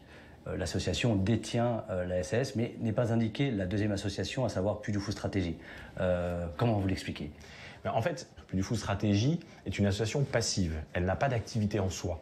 À quoi sert-elle alors? Alors, elle sert simplement à protéger juridiquement la propriété intellectuelle du Puy du Fou, mais c'est un modèle qui, en effet, suivant les conseils juridiques de haut niveau, eh bien, nous permet d'isoler véritablement cette propriété intellectuelle et de la séparer de ses auteurs, là encore pour protéger l'avenir du Puy du Fou. Mais est-ce que le reste justement des membres a été mis au courant? Alors, nous avons expliqué ça lors d'une assemblée générale à l'époque où Puy du Fou Stratégie a été créé, et c'est ainsi que nous avons pu en effet informer l'ensemble de l'association. Vous n'imaginez tout de même pas que nous puissions cacher que près de la moitié du capital de la filiale qui est Puy du Fou France appartiennent à une autre association. On n'est pas dans la cachotterie, pas dans cette maison. En coulisses, pendant les répétitions, nous avons interrogé une quinzaine de membres de l'association historique. Est-ce que vous connaissez l'association Puy du Fou Stratégie? Puis non, ça me parle pas. Non. Alors là, non. Pas du tout, là, non. Des anciens, des nouveaux. Non. Je saurais pas dire ce que c'est exactement, mais ça me dit un truc après, je sais pas. Personne ne connaît Puy du Fou Stratégie. Les Villiers ont-ils été transparents avec leurs 4300 bénévoles? Les ont-ils informés au préalable de la création de cette nouvelle structure? Ce sont des bénévoles, gros, ils font pas ça pour prendre du pognon. T'as des bénévoles au PSG. De quoi on parle? Franchement, c'est nul leur truc. Je pensais pas que c'était à ce point-là. J'avais entendu parler du fait qu'ils épinglaient les bénévoles. Mais un bénévole, c'est justement ça. C'est quelqu'un qui va prêter ses bras, prêter son temps, et indépendamment des questions de pognon et des questions contractuelles. C'est la définition même de bénévole. Puis qu'il soit au courant qu'il soit au courant ou pas depuis du Fou Stratégie, de toute façon, il ne toucherait pas de pognon. Donc ça peut être détenu par le roi du Qatar, que ça revient au même de toute façon. Les bénévoles des JO, est-ce que vous allez leur demander toutes les magouilles de la mairie de Paris, du comité d'organisation? Ils sont pas au courant de tout, les bénévoles du JO, ça je peux vous le dire. C'est nul. Franchement, c'est bidon. Selon les documents fournis, seuls 88 membres ont été prévenus en 2012 lors d'un conseil d'administration à huis clos. L'usage aurait voulu que les bénévoles soient prévenus en amont, lors d'une assemblée générale. Celle de 2011. Et maintenant, chers amis, je déclare ouverte cette 34e Assemblée Générale. Merci. La direction nous avait dit ne plus avoir les images, mais l'une de nos sources les avait conservées. Alors nous allons, comme tous les ans, bien sûr parler des projets 2012 et des projets pour les années à venir. Avec des 2h45 de discours. Alors pour 2012, il y a un programme assez dense, assez chargé. Nicolas de Villiers, Philippe de Villiers à la tribune. Pas une fois, Puy du Fou Stratégie n'est mentionné. Vous n'imaginez pas à quel point j'aime le Puy du Fou. Un Puy Follet décidément généreux. Les images de la toute dernière Assemblée Générale nous ont aussi été confiées. Aucune mention non plus de la discrète structure des Villiers. Il n'y a pas de propriétaire physique au Puy du Fou. C'est l'association qui est propriétaire de tout. Vous êtes la pierre d'angle du Puy du Fou. Ce rendez-vous annuel sert surtout à booster les troupes. Des discours entre sermons et séminaires d'entreprise. Cette année, ça sera la renaissance. J'espère que vous êtes prêts parce qu'il va y avoir du boulot aux répétitions. Et les Puy Follets sont plus motivés que jamais. Depuis 17 ans la retraite, je roule aussi, je vais chercher des gens donc à l'aéroport. Là encore, je dis, j'ai fait 460 km pour le Puy du Fou, bénévolement. Effectivement, sur cette histoire effectivement d'obligation de déclarer la création de la structure par rapport à l'association, s'il y a un manquement là-dessus, ok, effectivement, ça je suis tout à fait d'accord. Sur ces complexités administratives qu'il faut respecter, ça ok. Après, à voir si on est complètement dans l'illégalité, parce que vu la fragilité de ce qui est reproché depuis tout à l'heure, honnêtement, je pensais pas que c'était à ce point-là le bordel, quoi. Cause, Christine Chamard l'a vécu pendant 20 ans. Elle assure depuis avoir ouvert les yeux. C'est une secte. C'était le mythe de la grande famille. Voilà. On nous répétait ça tout le temps, qu'on était chez nous au Puy du Fou. Il faut voir ce que c'est le Puy du Fou ici. Les gens lui consacrent tout leur week-end, toutes leurs vacances, tout leur temps libre. Le Puy du Fou est leur deuxième maison. C'est un investissement total. Ce mythe de l'aventure collective a permis de consolider un modèle économique unique en son genre. 45 ans après le premier spectacle, les bénévoles dévoués sont toujours là et c'est toujours un Villiers qui les dirige. Sire, voici votre surprise. Seule différence, le nombre de bénévoles. Avant, ils étaient une centaine. Aujourd'hui, ils sont plus de 4000. 4, 5.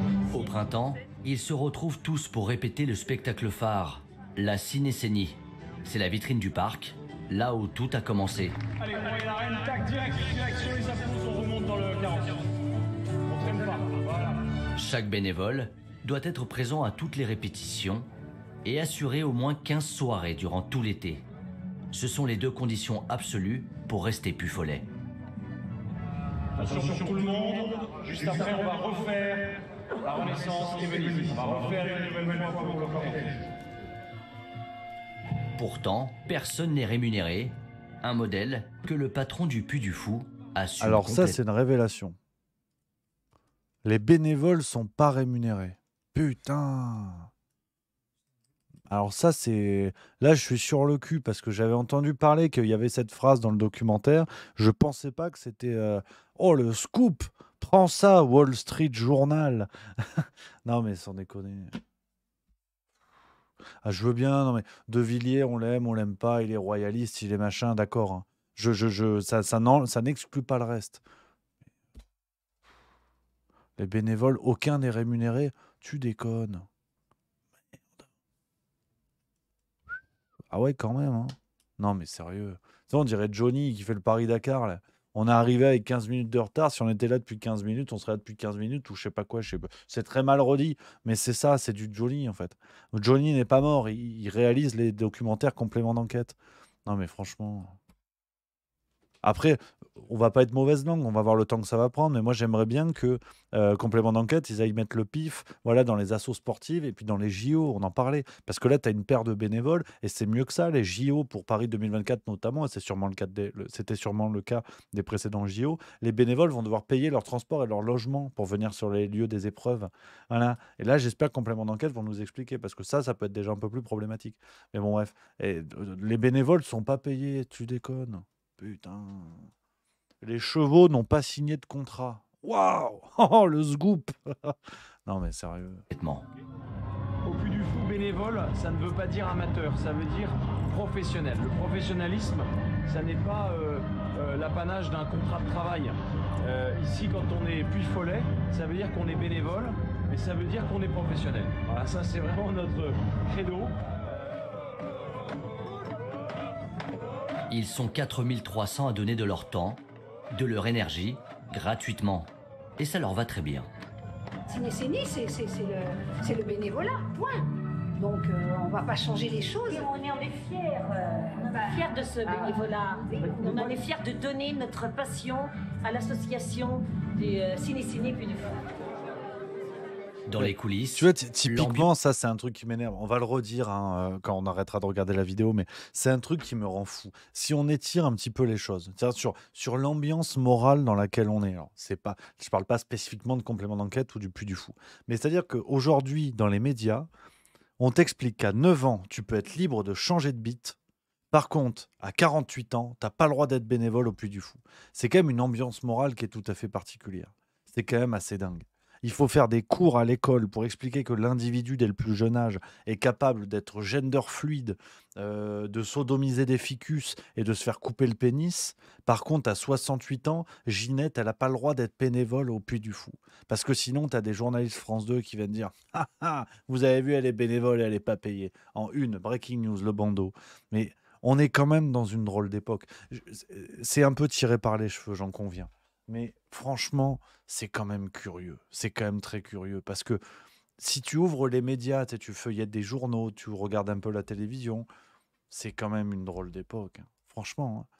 Venir expliquer que Ouais, mais vous comprenez, le gosse à 9 ans, il est tout à fait libre de changer de sexe et de prendre des bloqueurs d'hormones. À 9 ans, j'abuse peut-être un peu encore en France, disons 14. Euh, Par contre, bénévole au Puy du Fou en ayant toute sa tête à 50 ans, vous rigolez, bande de fascistes. Franchement, c'est pas sérieux. On n'est pas sérieux, franchement. On n'est pas sérieux. Enfin, forcément qu'on devient fou. Forcément qu'on devient zinzin. On a une époque de fou.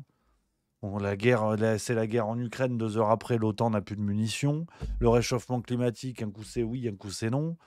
Faut sauver la planète, on te vend des bagnoles électriques avec des batteries où on exploite des gosses à l'autre bout du monde pour avoir des terres rares. Tu peux devenir une femme, une flaque de couleur à 6 mois et bénévole au Puy du Fou, t'as pas le droit. On en a marre, quoi. On en a marre. Tu regardes, mais dans tous les domaines, il y a des discours contradictoires, t'en peux plus. Tu vas faire la Coupe du Monde au Qatar, c'est génial. Il y a des ouvriers qui ont crevé sur le chantier. Il y a des homosexuels qui se font latter la gueule là-bas. On t'explique, non, mais bon, vous savez, c'est un peu plus compliqué que ça. En France, tu fais une cérémonie d'ouverture avec du jardin qui a un béret, ça fait la une de Libération. Mais que tout le monde aille se faire cuire le cul quand même. On est dans une drôle d'époque, hein. Je suis désolé, alors je prends des exemples qui ont plus ou moins à voir, mais je parle d'ambiance morale.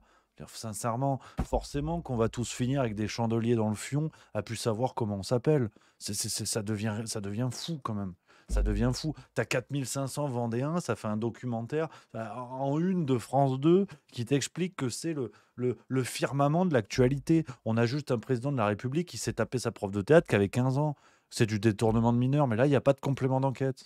C'est quand même fou quand même. Non mais honnêtement, ça commence à me casser les couilles, mais dans des dimensions. Ce truc-là, je pensais pas que c'était de la merde à ce point. Franchement, ça me rend dingue.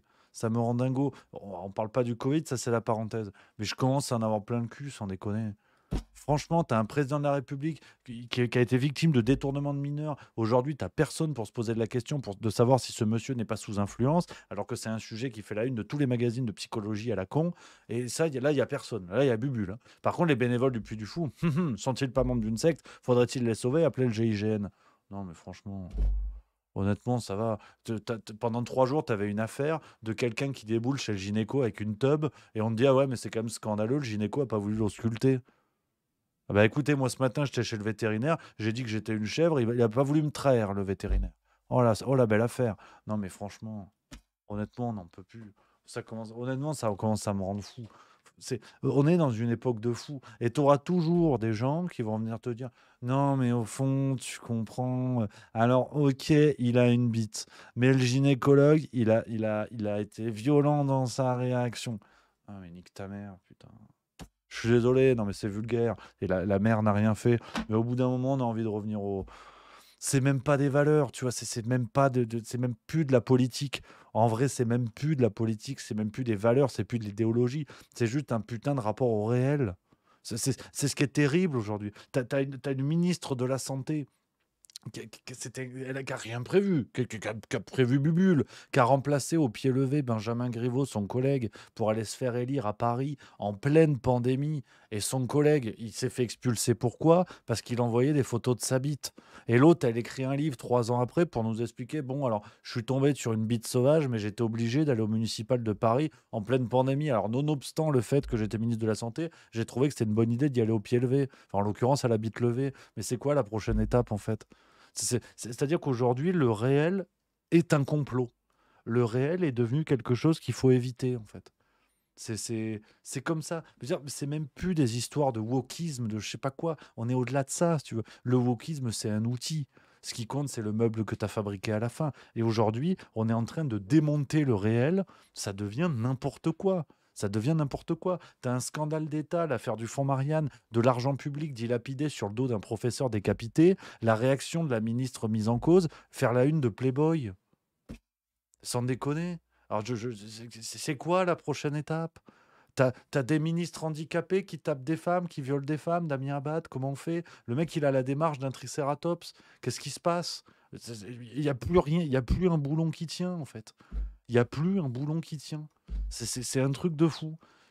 Là, qu'est-ce que j'ai appris? J'ai lu l'équipe. L'équipe, c'est le sport. On s'en bat les couilles normalement du sport. C'est pas grave. Je veux dire, les résultats du surf et de la gymnastique, on n'en a rien à branler. T'apprends quoi? La prochaine Coupe du Monde, elle va avoir lieu où? En Espagne, au Portugal, au Maroc et en Uruguay.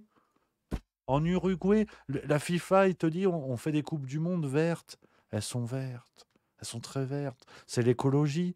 Tu as des joueurs, ils jouent le samedi à Lisbonne, le mardi, ils vont aller à Quito ou Uruguay, Montevideo, je sais pas ce que c'est la capitale, puis je m'en branle. C'est donc ça. Mais franchement, alors tout ça part du Puy du Fou. Je vais peut-être un petit peu loin, mais je veux dire, j'en ai marre. T'as un ministre de la Justice qui est mis en examen. Qu'est-ce que tu veux de plus symbolique? Claude François qui devient électricien? Ben non. Et le problème, c'est le Puy du Fou. Parce que les bénévoles sont pas payés. Oh, bah ouais, c'est vrai. Hein. Putain, merde. Heureusement que vous le dites, complément d'enquête. C'est vrai que l'enquête, elle était incomplète. Heureusement qu'on a le complément, parce que sinon, on n'aurait pas vu que le bénévole, il n'est pas payé. C'est quand même dingue. Au Téléthon, on n'a personne qui gagnera le 100 mètres au JO en valide. Sans déconner. Oh, c'est dingue. Non, mais franchement, il y en a marre. Je te jure qu'il y en a marre. Aujourd'hui, c'est ça. Ça devient un combat contre le réel. Et je te jure, même au beau milieu de l'aventure, juste milieu, l'évolution, je la vois. C'est plus la même chose. Avant, je pouvais. Enfin, avant, je te dis ça il y a 2 ans et demi, mais bon. J'ai l'impression que même la façon de faire les vidéos, la façon de traiter les sujets a évolué tellement rapidement avec le Covid. Je te jure, avant, il fallait que j'aille chercher du petit détail, du petit truc, du machin. Mais là, aujourd'hui, tu fais un article, tu dis, bah, un ministre de la Justice mis en examen, c'est pas bien. Un artiste sur la descente qui est complètement drogué, qui va buter un bébé à net, c'est pas bien. Tu dis ça aujourd'hui, t'es subversif, quoi. Tu dis que Pierre Palmade soit dehors, c'est un scandale, t'es subversif. C'est quand même dingue, tu vois. Il n'y a plus d'enquête à faire. C'est quand même un truc de fou. Et puis après, tu dis, bah, quelqu'un qui a une bite qui va chez le gynéco, c'est quand même curieux. Ah, bah, tu sais, t'as des gens qui viennent te dire, ah oui, c'est vrai. C'est vrai. Hein? C'est quand même hallucinant. Franchement, c'est un truc de fou. Hein. J'en peux plus. Tu regardes une Coupe du Monde de rugby, bon, t'as une cérémonie, certes, elle était moche. Mais, ah ouais, il avait un béret, la France a dit Libération. Ah ouais, d'accord. Non, mais c'est... Honnêtement, j'en peux plus. Je sais pas si c'est être grognon ou quoi, mais quand South Park devient l'équivalent de Thalassa en termes de sérieux et par rapport au réel, c'est qu'il y a un problème. C'est que l'époque se pète la gueule. Ça se pète la gueule globalement. C'est pas possible autrement. Il y a Miguelito qui dit tu mélanges tout, tu amalgames tout. J'espère sincèrement que c'est une vanne. Parce qu'aujourd'hui, je peux découvrir le bouton ban, j'en ai plus rien à foutre. Ça aussi, c'est le réel qui est modifié, on en a plein le cul. Si dans ce que je vous dis, si vous trouvez ça normal, qu'on peut aller avec une bite chez le gynéco, franchement, quittez la chaîne. Je vous en supplie, bloquez-moi, dénoncez-moi à Twitch, mais ne restez pas là. Je vous en supplie. Laissez-nous entre gens qui considèrent que seuls les animaux vont chez le vétérinaire. Je vous en supplie. Parce que sinon, on va pas y arriver. Je te jure, sinon, je sais plus. Mais ce qui est fou, mon pauvre Miguelito, autant s'il fait une blague, et je suis tellement dans le truc que j'ai même pas compris que c'était une vanne autant. Je n'en sais rien, tu vois. Mais c'est fou. C'est là où je te dis, le réel est complètement dingue. On sait même plus. Tu sais plus. Demain, on t'explique. Elisabeth Borne a décidé de changer de genre. Elle se sent meuble Ikea. Ben, t'auras la une de Libération qui va dire c'est formidable. C'est le progrès. Vous allez voir. C'est le pari que j'ai déjà fait. Vous me croyez, vous me croyez pas. Je vous dis que Brigitte Macron se présentera en 2027. Vous verrez. Vous verrez. Le scénario, il est tout fait. J'ai signé ça avec Kev Adams. Je vous parie que c'est pas une vanne. Je vous dis que elle va assumer qu'elle est un homme et elle se présentera dans la foulée avec comme argument le fait d'assumer la défense du courant woke, la défense de la liberté, des transitions, de tout ce que vous voulez. Et il y aura toute une campagne médiatique qui dira ne pas voter Brigitte Macron, c'est être transphobe. Ils nous ont fait le coup à chaque candidat que ne pas voter. Enfin, que voter pour les extrêmes, c'était être nazi. Là, ils nous feront le coup. Pas voter Brigitte Macron, c'est transphobe. Je vous le signe. Et si c'est pas vrai, je trouverai un truc. Je paierai l'apéro, on fera un truc. Mais je vous jure que ce scénario, j'y crois. On a une telle époque. Je veux dire, qu'est-ce que tu veux faire? Tu as un banquier d'affaires chez Rothschild de gauche qui est devenu président. Aucune expérience, rien du tout. Le mec, il déboule, en 1 an, il est président. Je vous jure qu'ils nous feront le coup avec Brigitte Macron. Michelle Obama avait, et peut-être est encore, pressenti pour les États-Unis. On a eu en Argentine, on avait eu le cas avec le couple Kirchner. Ce ne serait pas la première fois. Ce serait pas la première fois. Et je vous jure que c'est pas une vanne. Je faisais des vannes avant un petit peu, mais je vous jure que c'est pas une vanne. Ça me rend dingue. Ça me rend dingo. Donc attention les yeux, attention les yeux. Bref, on continue. Là, je me suis énervé. Ça, c'est peut-être le fait que je vais au Grand Buffet de Narbonne dimanche et je commence à avoir faim, tu vois. Donc c'est pour ça que je suis peut-être un peu plus agressif. Allez, on continue hein, sur les révélations incroyables des bénévoles qui ne sont pas payés. Ambiance et bon enfant, il faut dire que le Puy du Fou offre l'apéro. Vous êtes payé à la bière? C'est la récompense du spectacle. À chaque spectacle, à chaque répétition, l'alcool coule à flot. Et allez, voilà, c'est des beaufs, des blancs qui boivent de l'alcool, champagne. On est à la bourre après. Ici, on trinque tous ensemble. Être Puy-Follet, c'est faire partie d'une communauté, une famille.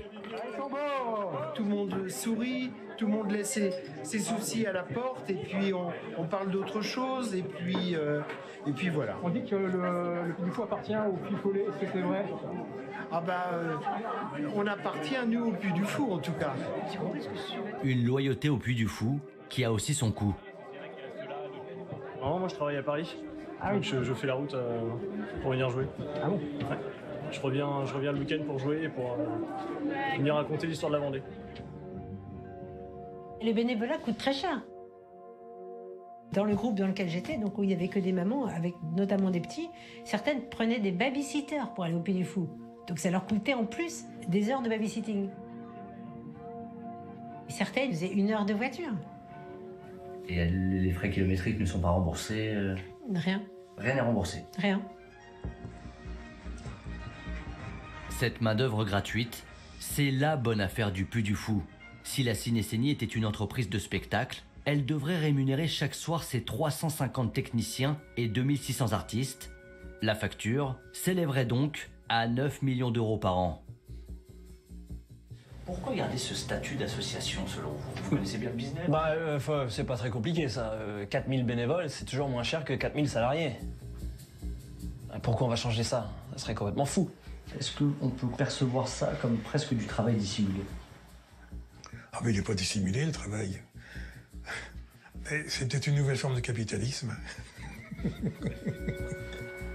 Cette nouvelle forme de capitalisme, le Puy du Fou la défend comme une citadelle. Les abus liés au bénévolat sont dans le viseur du ministère de la Culture depuis des années. Mais à chaque fois, le Puy du Fou aurait déjoué ses tentatives de régulation. Aurélie Filippetti est la seule ministre qui a accepté de nous raconter les méthodes qu'utiliserait le Puy du Fou. En 2013, elle voulait encadrer le statut des acteurs amateurs. À l'entendre, elle a subi de plein fouet la pression de la famille Villiers. Ils savent très bien faire jouer leurs appuis politiques. Ils appellent tout le monde, le cabinet du président, le cabinet du Premier ministre, le Premier ministre lui-même. Enfin, ils font des campagnes dans la presse. Avec en plus un mot d'ordre, une punchline en quelque sorte qui était « il faut défendre la pratique amateur ». Évidemment, on ne peut pas être contre, et d'ailleurs, moi, je défends les pratiques amateurs, mais les vraies pratiques amateurs. C'était pas une gentille association qui fait du théâtre 1 fois par an, simplement avec des amateurs. C'est pas du tout ça. Et donc, on ne peut pas travailler une multinationale avec des amateurs qui ne sont pas payés. Comme d'autres avant elle, Aurélie Filippetti capitulera. Toute activité artistique de bénévoles, dès lors qu'il y a des... Mais en 2016, sous l'impulsion de plusieurs parlementaires, le texte passera de justesse. La loi relative à la liberté de la création est finalement votée. La Cinécénie est en danger. Fini les 28 dates. Avec ce texte, il ne pourrait assurer que 8 spectacles dans l'année. Mais le Puy du Fou va être touché par la grâce. Emmanuel Macron dans l'arène du Puy du Fou, aux commandes d'un char. Été 2016, celui qui deviendra le président de la République se déplace au Puy du Fou. Emmanuel Macron est encore ministre, mais il se susurre qu'il sera la révélation de la prochaine présidentielle. Pour le Puy du Fou, c'est une opportunité à ne pas louper. L'ancien directeur de la rédaction de Valeurs Actuelles et ami de Philippe de Villiers connaît tous les dessous de cette séquence politique. Pour Philippe de Villiers, c'est un ministre de l'économie socialiste, candidat putatif à l'élection présidentielle, qui vient au Puy du Fou dire du bien du Puy du Fou. Là, par contre, il n'y a aucun problème d'aller interviewer Geoffroy Lejeune. Hein. On est d'accord, Geoffroy Lejeune, petit héritier de Goebbels qui reprend le JDD, qui s'est fait chier dessus par tout le monde. Là, quand il s'agit de chier par ricochet sur De Villiers ou d'expliquer certaines choses, ça va. Mais on va voir comment ils exploitent le copinage avec Macron, parce que ça, effectivement, c'est du copinage, c'est du lobbying politique. C'est pas la première, c'est pas la dernière fois. Vous savez que selon les cas, je tire là-dessus volontiers. Là, en l'occurrence, c'est le cas. Maintenant, s'en étonner, c'est quand même assez brillant. Si vous voulez. Il l'accueille évidemment comme un prince. Les deux sont à leur façon de très grands séducteurs. Emmanuel Macron, quand il parle à Philippe de Villiers, il lui tient la main, il le regarde au fond des yeux. Philippe de Villiers, on sait qu'il charmerait une chaise. Et donc les deux hommes se trouvent et quelque part, on sent une complicité naître. Et donc Philippe de Villiers s'en est servi de sa relation avec Macron. Ça lui a servi à pas mal de choses. Et quelques mois après l'arrivée d'Emmanuel Macron à l'Élysée, les Villiers reçoivent un très beau cadeau. Voici ce document qu'une source nous a transmis. On appelle cela un rescrit. C'est une dérogation qui permet de ne pas appliquer un texte de loi. Celui-ci est taillé sur mesure pour le Puy du Fou. À l'issue d'un rapide examen, il nous est permis de vous assurer de l'application à la cinécénie des dispositions de droit commun encadrant la pratique amateur organisée dans un cadre non lucratif.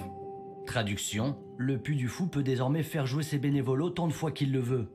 Un cadeau offert directement par le président de la République selon Philippe de Villiers. C'est gagné. Nous avons été entendus grâce à l'intervention personnelle d'Emmanuel Macron. Mais il y a un bémol avec cette phrase. Ce cadre dérogatoire ne s'applique pas aux activités d'accueil et d'accompagnement du public. En clair, les soirs de spectacle, seuls les gens sur scène peuvent être bénévoles. Les autres devraient être rémunérés. Mais cette condition ne semble pas toujours respectée par le Puy du Fou. Illustration. Ah oui. Lorsqu'on Après, arrive oui, au c'est parc à du 15 parking heures. où il va y avoir des bénévoles. Tout honnêtement, ça commence à me bander. Mais c'est sidérant, quoi. Franchement, mais c'est sidérant. Mais le documentaire, je savais pas qu'ils avaient parlé de cette histoire avec Macron. C'est quand même du génie. Franchement, mais qu'est-ce que vous voulez que je vous dise? C'est-à-dire que ça déboîte de Villiers tout le long. Là, il y a une décision qui est prise par le gouvernement. Macron arrive au pouvoir. Il fait du copinage comme il fait avec tout le monde. Mais le problème n'est pas là. Hein. Non, mais le problème n'est pas du tout là. C'est pas du tout Macron qui gouverne comme ça, tel un roi, et qui arrange le coup de ses copains, tu vois. Les mecs font une minute là-dessus. Bon, c'est Macron qui a fait ça. Hein. Bon.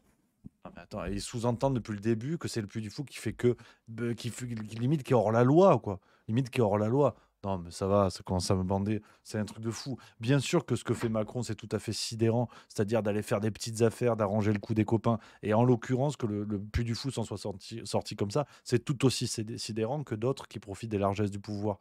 Mais au bout d'un moment, il faut arrêter les conneries. C'est là où tu vois que c'est un putain de documentaire à charge. C'est-à-dire que le problème, limite, c'est juste De Villiers qui serait allé quémander des trucs à Macron. Mais c'est la façon de gouverner de Macron, des histoires comme ça, on peut en trouver d'autres, à n'en pas douter. C'est complètement dingue. C'est un truc à charge, c'est un truc à charge. Et bien sûr que ça me rend dingue. Bien sûr que... Et encore, honnêtement, il y a un deuxième truc, j'allais dire, ça me rend dingue, et encore même pas sûr, que les gestionnaires du parc, que les De Villiers reconnaissent que 4000 bénévoles, c'est beaucoup mieux que 4000 salariés. Bah oui, je suis désolé, quand vous faites tourner une machine de cette ampleur-là, oui, c'est clair, on est d'accord que les gens n'ont pas le couteau sous la gorge, on est d'accord que le principe du bénévole, c'est qu'il fait ça de bon cœur, hein, c'est-à-dire qu'il a pas, on le force pas, tu vois, hein, on est quand même moins forcé à être bénévole au Puy du Fou que de se faire vacciner contre le Covid-19, donc... là, je mélange tout, c'est cadeau. Celle-là, elle est pépite, mais quand même. Non, et les mecs, et en plus, ils l'assument clairement. Donc, en fait, où est le problème? Est-ce qu'on peut aussi parler du nombre de salariés qui sont rémunérés dans le Grand Parc? Parce que là aussi, on va avoir beaucoup de monde, et ça, c'est pas évoqué. Et puis le bénévole, s'il n'est pas content, s'il a vu les révélations de complément d'enquête qu'il a découvert qu'en tant que bénévole, il n'était pas payé, alors qu'il pouvait gagner 10 000 balles par jour, peut-être, il s'en va, le bénévole. Et puis le Puy du Fou, ils sont dans la merde. Quand tout le monde va se rendre compte de la gravité des révélations, ils vont partir. Donc, ça va, quoi. Franchement, on en a plein le cul. On n'en peut plus de ces journalistes-là qui regardent ce qui les arrange. Et même quand ça se rapproche du cœur des révélations et du cœur des problèmes, les mecs arrivent quand même à trouver le truc de oui, mais bon, finalement, Macron, c'est pas si grave. Ah, ça va, on n'en peut plus. Allez vous faire cuire le cul tous autant que vous êtes, on en a marre. Voilà. Oh, c'est mon coup de gueule. Ça sent le grand buffet, j'en ai marre, tu vois. Non, mais ça me rend fou. Avec des sous-entendus, mais lamentables. Ah, l'alcool coule à flot, mais. Ah bah c'est sûr que dans les belles soirées parisiennes, de l'élite parisienne, il n'y a pas d'alcool. L'alcoolique est nécessairement en province, c'est bien connu, c'est absolument bien connu. Ça, c'est un truc qui me rend fou. Déjà, à l'époque de Lettres et de Bi, ça me rendait dingue. C'est cette vision parisiano-parisienne, comme ça, du bon sauvage campagnard qui frappe sa femme, qui est bourré, qui a pas de boulot, qui roule au diesel. Mais c'est quand tu vois, quand tu fréquentes, ouais, j'en fais tomber ma gourde, putain, merde, putain, on n'en peut plus. C'est un sketch. Ah, j'ai mal. Mec, c'est un sketch. Ce fracas de partout. J'ai mal au genou. Alors, je me suis fait mal au handball, j'ai mal, au secours. Bref, qu'est-ce que je disais? Voilà, les clopes aussi, voilà, le campagnard qui fume les clopes. Quand tu vois, mais dans les soirées des élites parisiennes, mais que ça s'encule, et je parle pas que d'alcool, on n'en peut plus de cette vision-là. Parce que Pierre Palmade, c'est bien connu, il vient de Meurthe-et-Moselle. Ah, ça va, ça rend fou. Quand tu vois des types qui sont sous drogue ou bourrés en province, ce sont les dangers de la dépendance. Quand tu vois Pierre Palmade éclater dans les rues de Bordeaux, c'est Pierre Palmade qui est retombé dans ses beaux diables. Non, mais ça va, on en a marre. Oh, j'en ai marre. Je suis énervé aujourd'hui. Putain, pourtant, avec Paris qui prend 4-1, j'étais détendu. Mais voilà. On arrête l'émission, j'en ai plein de coups. Tu veux parler? Je parle plus. J'en ai marre. Tu veux parler? Non. Plus personne veut parler. Voilà. On n'a plus rien à dire. On est foutu de toute façon. Voilà, non, mais c'est vrai. Non, faut s'énerver aujourd'hui, les amis. C'est important. Ça garde le cœur vif. Et c'est vrai que non, mais je leur ris dessus à ces gens-là. Voilà. Tu vois, t'as vu, c'est poli. Je leur ris dessus. Ça va devenir ma nouvelle phrase. Voilà, puis complément d'enquête, faites ça, voilà, faites ça, c'est super. Faites vos reportages, c'est super. Pendant ce temps, le Puy du Fou commence à super bien marcher, enfin continue de super bien marcher. C'est vendu à l'étranger. Puis pendant ce temps, de moins en moins de gens regardent France 2. Bon, bah voilà, c'est pas plus compliqué que ça. Et encore, ça m'embête parce que il faut être honnête. Complément d'enquête avait fait des trucs chouettes hein, sur le Covid, sur Sandrine Rousseau, ils avaient fait des trucs sympas sur le Covid, alors avec 2000 ans de retard, mais sur le Covid, ils avaient parlé de Pfizer, des affaires de Pfizer et tout. Donc, je veux pas non plus mettre tout dans le sachet, on est d'accord. Mais non, mais ça me rend fou, ça me rend fou. Il y a garantir les besoins. Je pense que c'est un copain qui me troll, c'est pas possible. Qui dit MDR, le documentaire, a présenté que des faits et Rémi est trigger. Je sais pas ce que c'est quoi trigger. Ça veut dire quoi trigger? Je suis gâchette. Je suis énervé quoi. Je suis énervé, ça veut dire. Ça te prend un coup, ouais. Ah, c'est vrai que je suis énervé.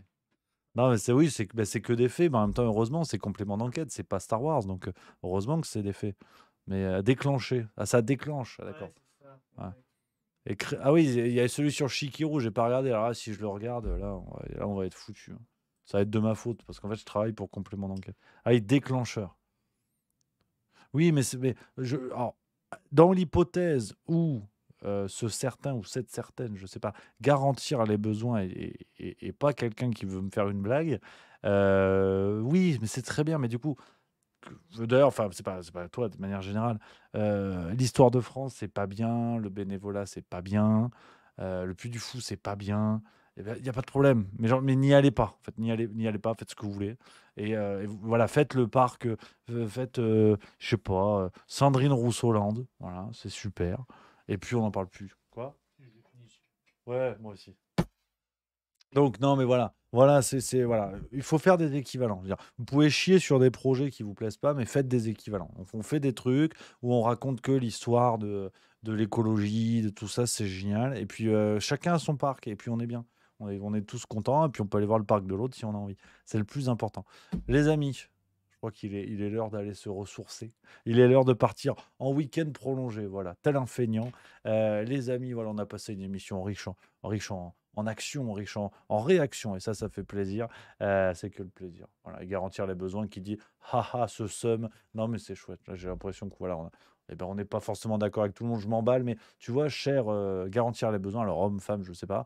Ben merci d'être là. Tu vois, on va finir sur une note d'humanité.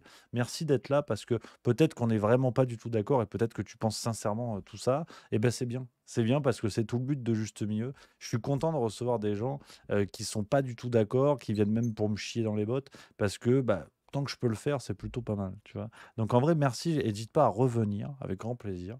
Et c'est chouette. Et c'est vraiment chouette. Tu pourras même venir sur Discord. On pourra parler à l'oral, si tu veux. C'est peut-être plus simple. Peut-être que c'est Bad Mulch qui me fait une blague aussi. Ça peut être chouette. Bah, si c'est Bad Mulch, je viens. Et puis, la particularité de la maison, c'est que je laisse parler les gens. Donc, c'est ça. Voilà, c'est bien, les amis. Tant qu'on n'est pas d'accord, mais qu'on est au même endroit, bah, moi, ça fait des viewers. Hein. Au fond, si on est pragmatique. Puis comme je suis capitalo, fasciste, carnivore, tu vois que j'ai tous les défauts, bah, même ceux qui me chient dans les bottes qui viennent, bah, ça fait des viewers. Hein. Donc, au fond, voilà quoi. Donc voilà, les amis, pour finir sur cette note d'humanisme, on va se quitter là-dessus, les copains. On se retrouve. Ouais, garantir les besoins qui dit bah ouais, invite Bad Mulch, je suis déjà allé chez lui, très très belle expérience. Je te renvoie vers la vidéo. C'était vraiment passionnant, à n'en pas douter. Donc voilà, les copains, on va se retrouver mardi. On se retrouve mardi plein gaz. Dimanche, il y a une vidéo qui sort. Ça discute avec Laurence David, on parle d'éducation, ça va vous plaire, c'était chouette comme tout. Je vous embrasse, passez un excellent week-end, les copains, vive la rigolade et vive la France. Voilà.